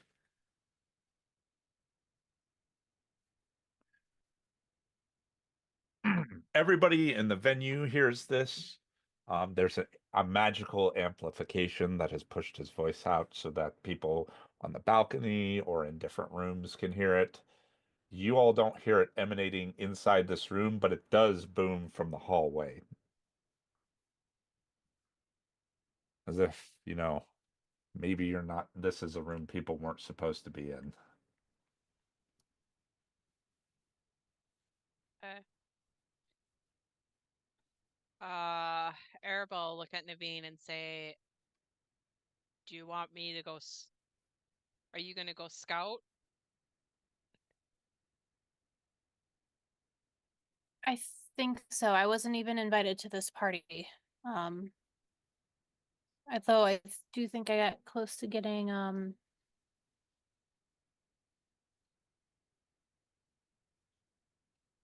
Holly's blinking on his name. Oh, what's his? Glorio? Arcona? Glorio.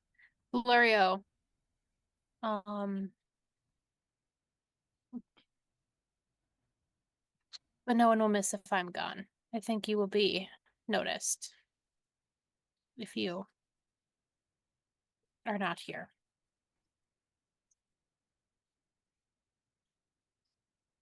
Okay, and Miles is there.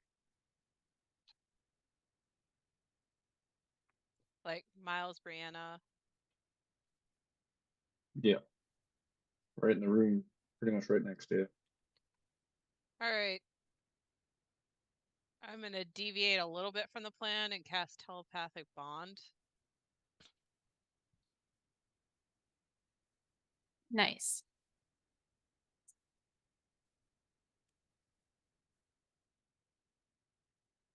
For 3 levels.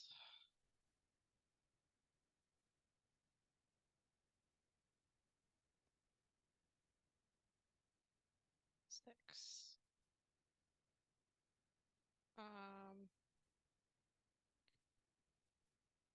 So Naveen, Miles, Brianna, I'm gonna assume that she's consents. Same with Miles.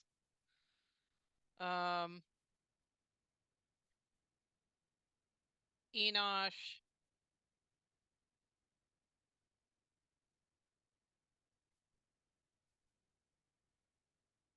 See. Staya. And then Arabelle looks between Amika and Karina. Like trying to determine which of them is the most useful.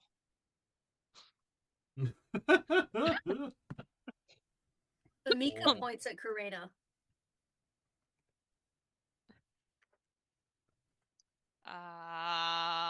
I'm gonna do Amika.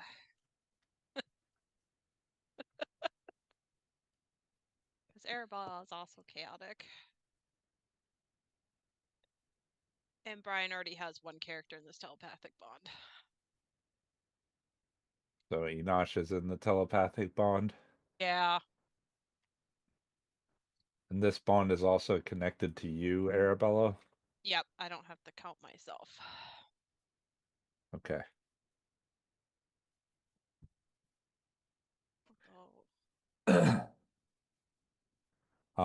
Are you still doing the discern location? Or are they going to the house? I think they were gonna go to the. They were And gonna. you're gonna go talk to somebody? No, I thought we were doing the scrying thing. I don't know. I had to take care of something behind the scenes while you guys were talking. Oh. No, I was. So we got the blood to go upstairs to use the mirror. Yep. For greater scrying. Okay. Because that doesn't take as much time as the discern location, unless I think. Because I can do greater scrying, and that's a standard action. Okay. So you are. Wow. Actually, Arabella, Naveen, and the Stolen Souls are all one right after another. So, are you going up there with tentacle blood to the mirror? Because Emika's holding it with a bunch of tentacles, right?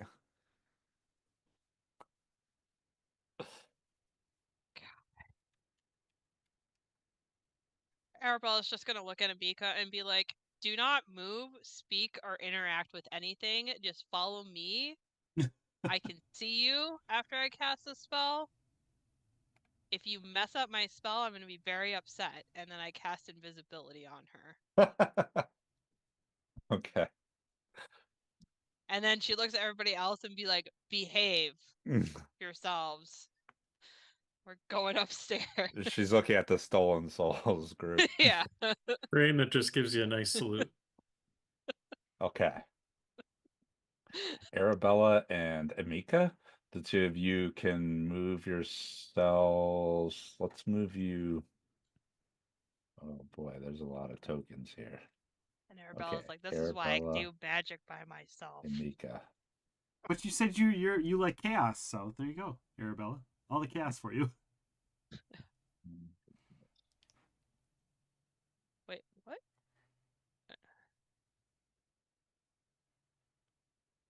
All right. So the two of you come up the stairs. Again, we're in social phases now, so it's not really rounds by round anymore. And you can see Amika is pointing you to where it is. You can see the mirror. Oh, it's right next to Dalibor, the king, and the Lord Mayor. There's no way this will go wrong. None whatsoever. Wrong.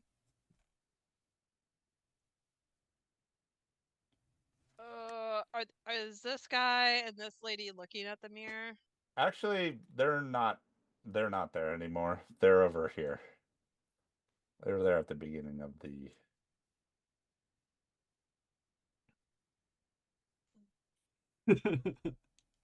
But now you can see this person is there. Oh, him. Yeah. Agnes. Okay, so looking at the mirror with my arcane sight, do I see actual magic auras? Matt, you tell her what she sees. You see incomplete magical auras as the mirror is cracked. So it looks like if the mirror was fixed, it could have magic, but right now it is just a mirror. You can still use it for scrying.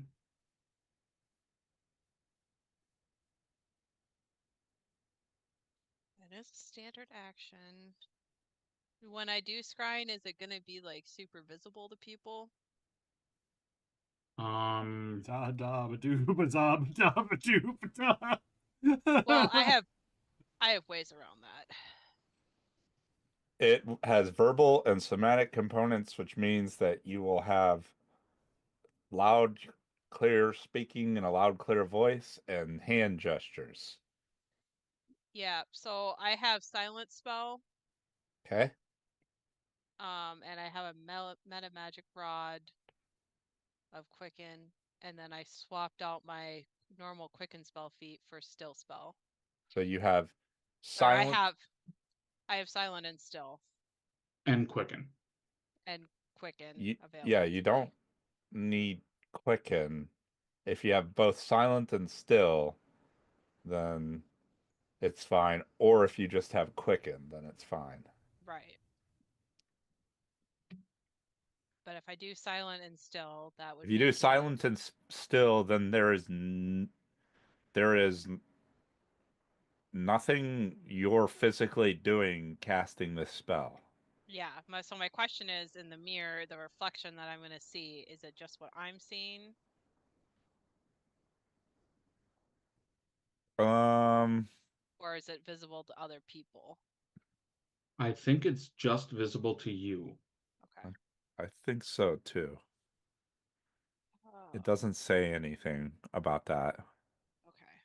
Well, either way, it's the king here, and there's the Lord Mayor, and they're very important people. As Arabella goes up to the mirror. I'm not going up to the mirror. You need to use the mirror as a focus. Yes. Which means you need to handle it to cast the spell. Yep, I understand that, but I'm deviating. I want to make sure that the king and the Lord Mayor aren't in the same room when I do this, just in case something goes bad. Oh. Okay. So I wanted to assess the situation first. They're in the middle of a conversation with Dalibor.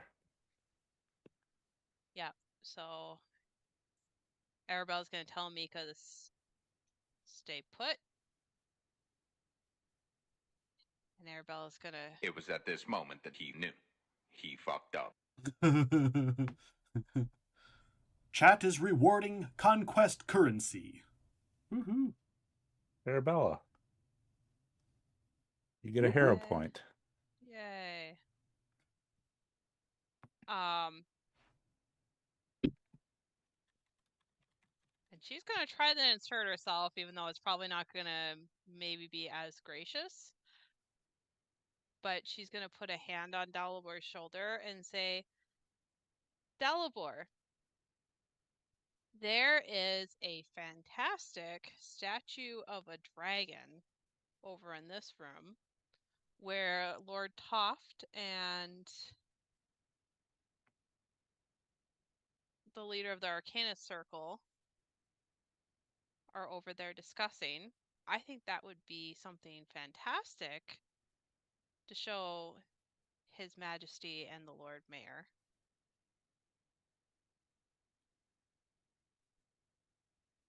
I forgot that I had taken a potion of +5 sense motive. Oh, and you have the thought discernment. And I have the discern the seek thoughts. Seek thoughts as well. So, well, your seek thoughts doesn't work on Arabella because she has mind blank up. True. But you can roll a sense motive on her because she is clearly trying to tell you something. Yeah.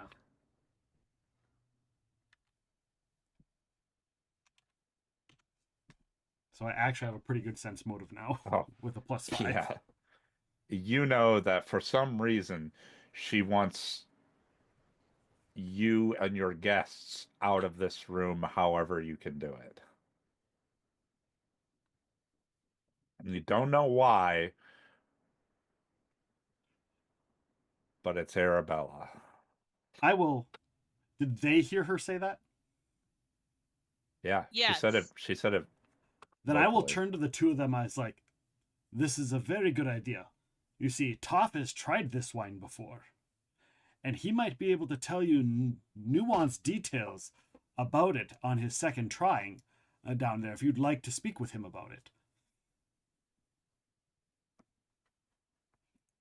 Okay. And I go, by the way, Toph Ornelos, the leader of the Academy, which I could introduce you both to if neither of you know. I don't know if the king knows him or not personally, but yeah.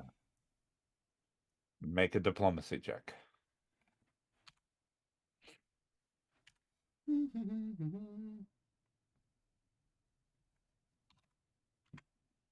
$32. That is enough to beat both of their influence checks, or both of their diplomacy checks. So the Lord Mayor says, "Oh, another connoisseur of wine. Well, let's pick at him, see what he actually knows. I've tried quite a few different wines, although a 700-year-old vintage from the Desperate of Tamriven, that is one that will go on my bucket list." Well, then let's go this way. Your Majesty, your Lord Mayorship. And actually, I'll start with your Lord Mayorship. I'll say your Lord Mayorship, then your Majesty, because that way he doesn't feel slighted. And I know the king. And I know the king's a military man. He's not going to feel slighted. He knows what I'm doing. Marcus nods his head and says, "Yes, I suppose I should finish making my rounds and greet Lord Ornelos and the others." And he follows you. Okay. I will. When they pass, I'll like give a little like a little wink to Arabella. And after we leave the room, not before, I was going to do this. I'm going to take. I have True Sight. I'm going to take the potion. That should last me a good chunk of the rest of this party. Okay. Yeah. So you have True Seeing up. Because I heard a scream and there was something going on, so I'm like, now there's shenanigans. So now I'm like, yeah.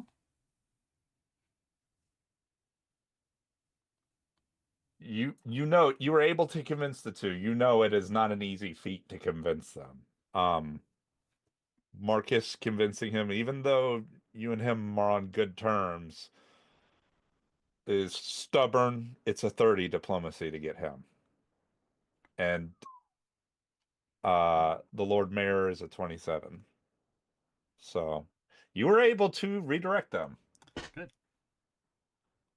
I'm assuming you're going with them. Yeah, I go with to do the introductions because that's what I promised. Okay. Arabella, Dalibor is able to redirect them. All right. She'll stand there. As you're looking at this thing with your arcane sense, you pick up on a magic aura that is around the case that this mirror is in.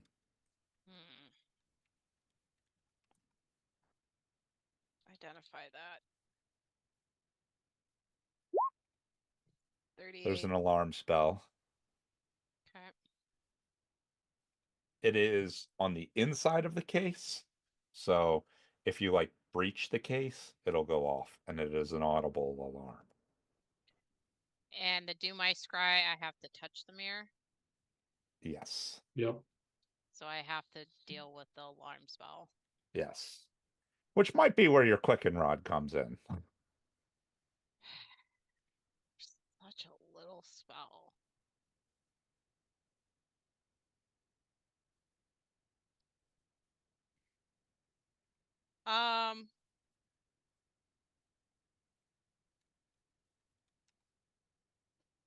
This is where I should have just taken the 10 minutes.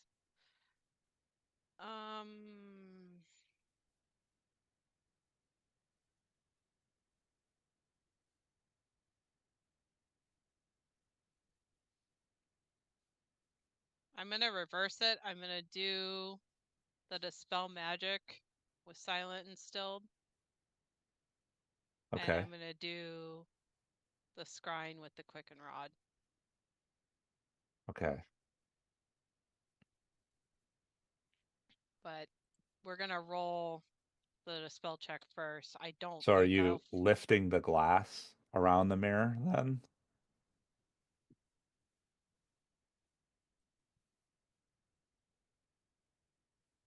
Am I lifting the glass? No, I have to dispel it first. Pedestal. Mirror sitting on pedestal.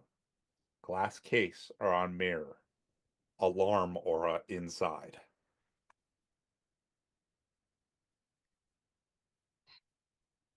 And there's still a bunch of people here. Do I feel like I can actually, Arabella has an intelligence of 26, and she has sleight of hand, and her dad was like a murderer thief. Yeah.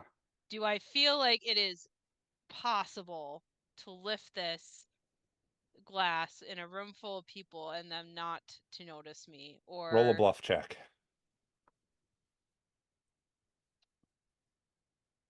Well, because the thing that Yep. Roll a bluff check while you're there considering. Is it against somebody that's Corvosan? Yes. 47. Okay. Continue. Like, this is what I'm trying to assess. I'm doing like the greater scrying because supposedly it's going to save me time.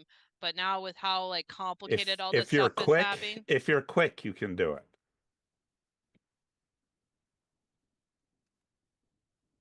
But you need to do it quickly. Right. So is that a sleight of hand check, or is that just me saying I'm being quick? It's you lift the glass case. You carefully lift the glass case off of it. So you just pick it up and lift it, and then you cast the spell immediately after. So then I cannot use my silent and still spell for the dispel check because that's not quick.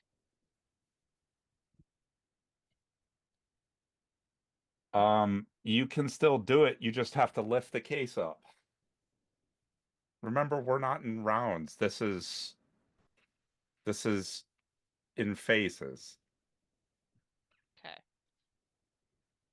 Okay, I will lift the case up and quicken to dispel magic. Roll your dispel check.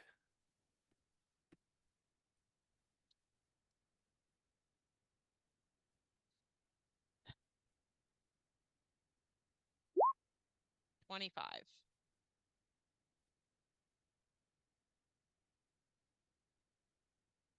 So caster level 14. Yeah, the alarm is gone.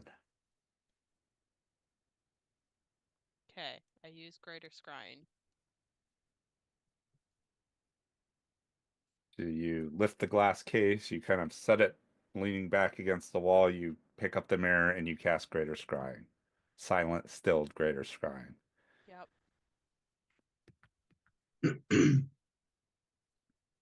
You need to make a caster level check. I'll use an Arcanist point to increase my caster level. Okay. We're going to be above the board. It's a DC 31. And I can use my Hero point, right? You can use your Hero point to enhance a spell. I believe that would give you a +2 to the caster level check. Okay, I will use my Hero point.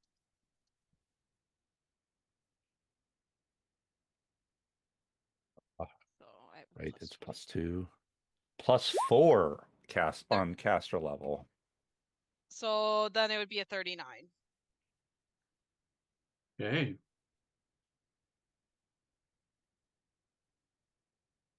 You see a room, a round dome-like room underwater. The walls and ceilings made out of glass. You see in the center is a statue of a spider. You see Shy laying down in front of the spider, and it looks like there are 50 undead in the room. And you see a woman sitting there. And looks like she's writing something.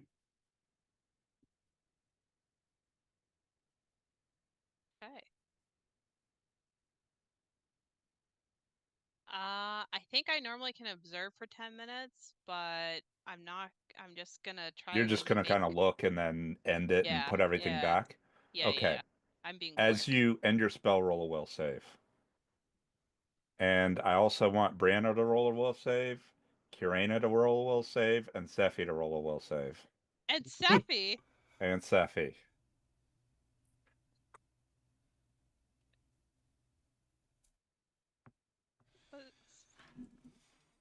Sephi's not the bitch.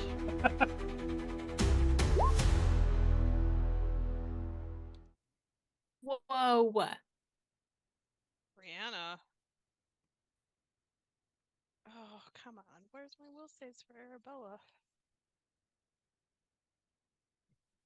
Oh, it's on this sheet.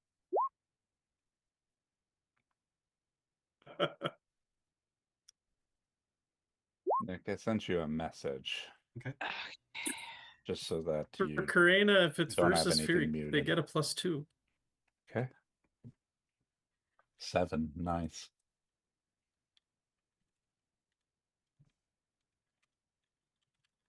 Arabella is a 36. Sephi is a 23.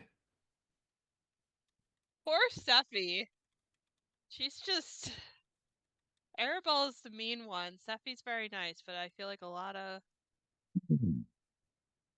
Brianna, you make it, obviously. Sweet.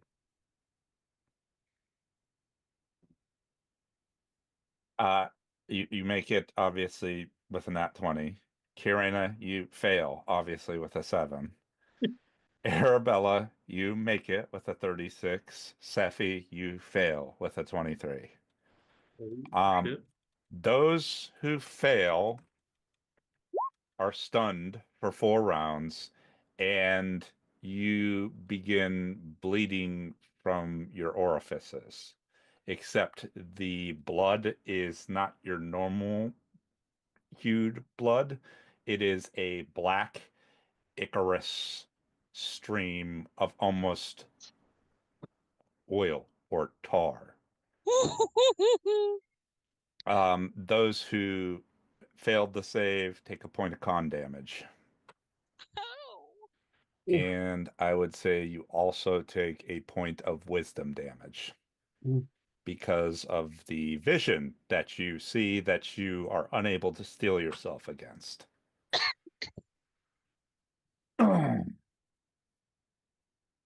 Arabella, when you pull back from this, your mind goes straight to this location and you observe it just as your spell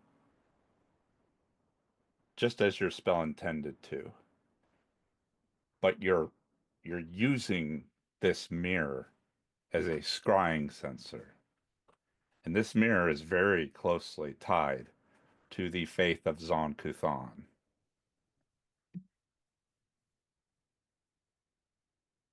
Those who rolled saves all receive a vision.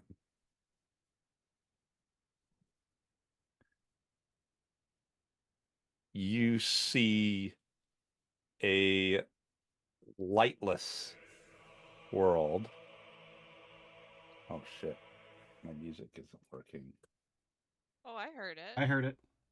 I heard it. I don't want to hear it, but I heard it. So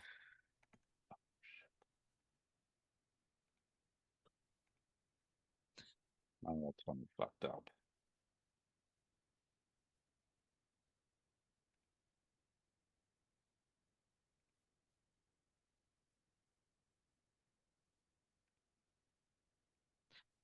I was gonna say it would have been great if I would have sent them back downstairs where like Sephi and Brianna are bleeding out to the Kagan.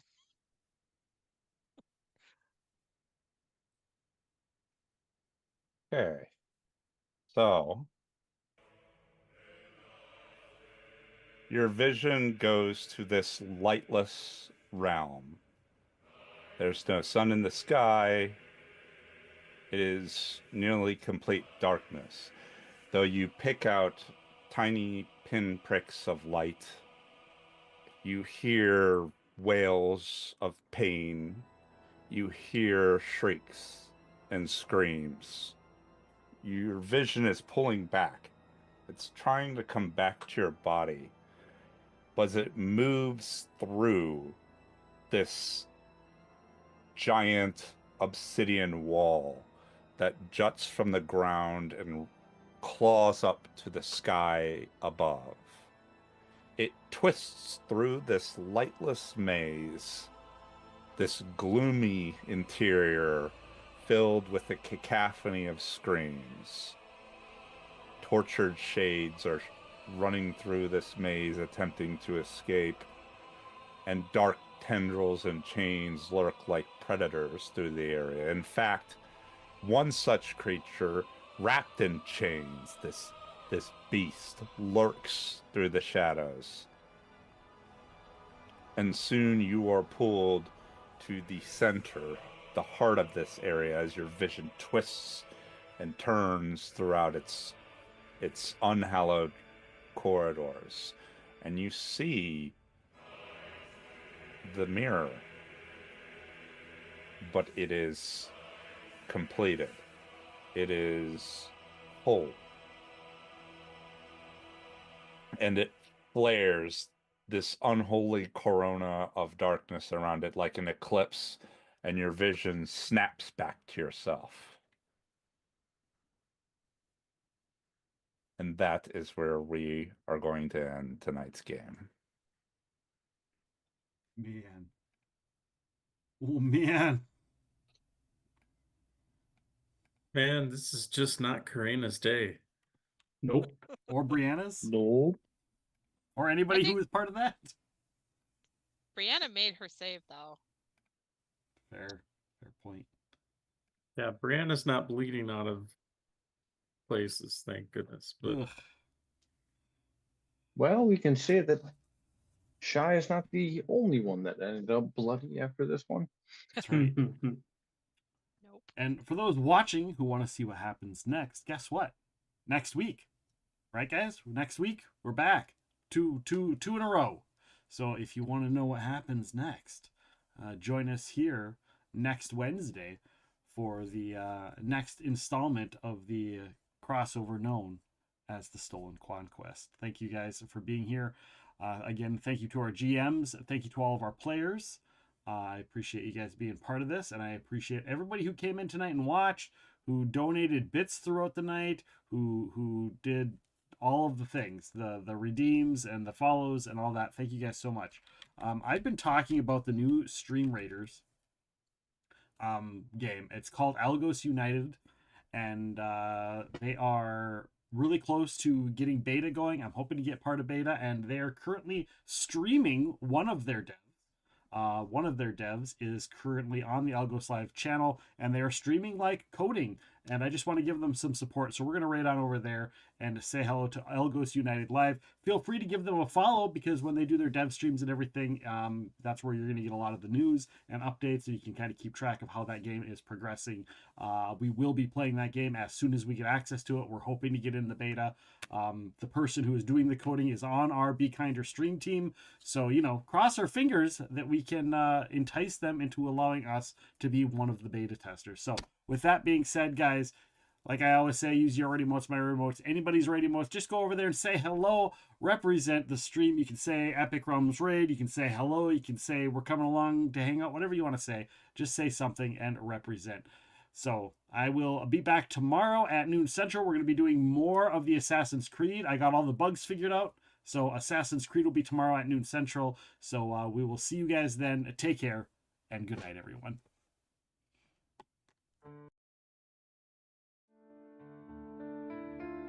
Beneath curves of gilded light, two paths converge one fateful night.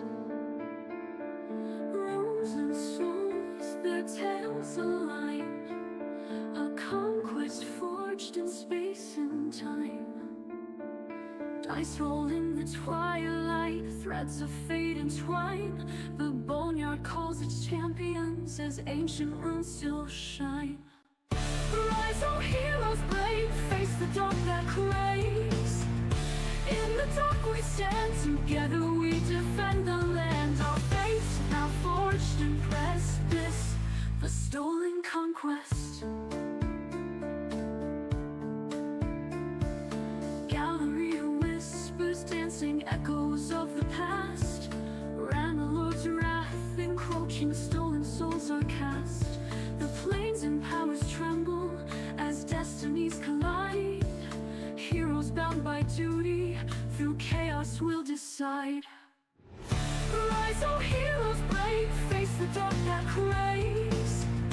In the dark we stand, together we defend the land. Our faith now forged in precipice, the stolen conquest.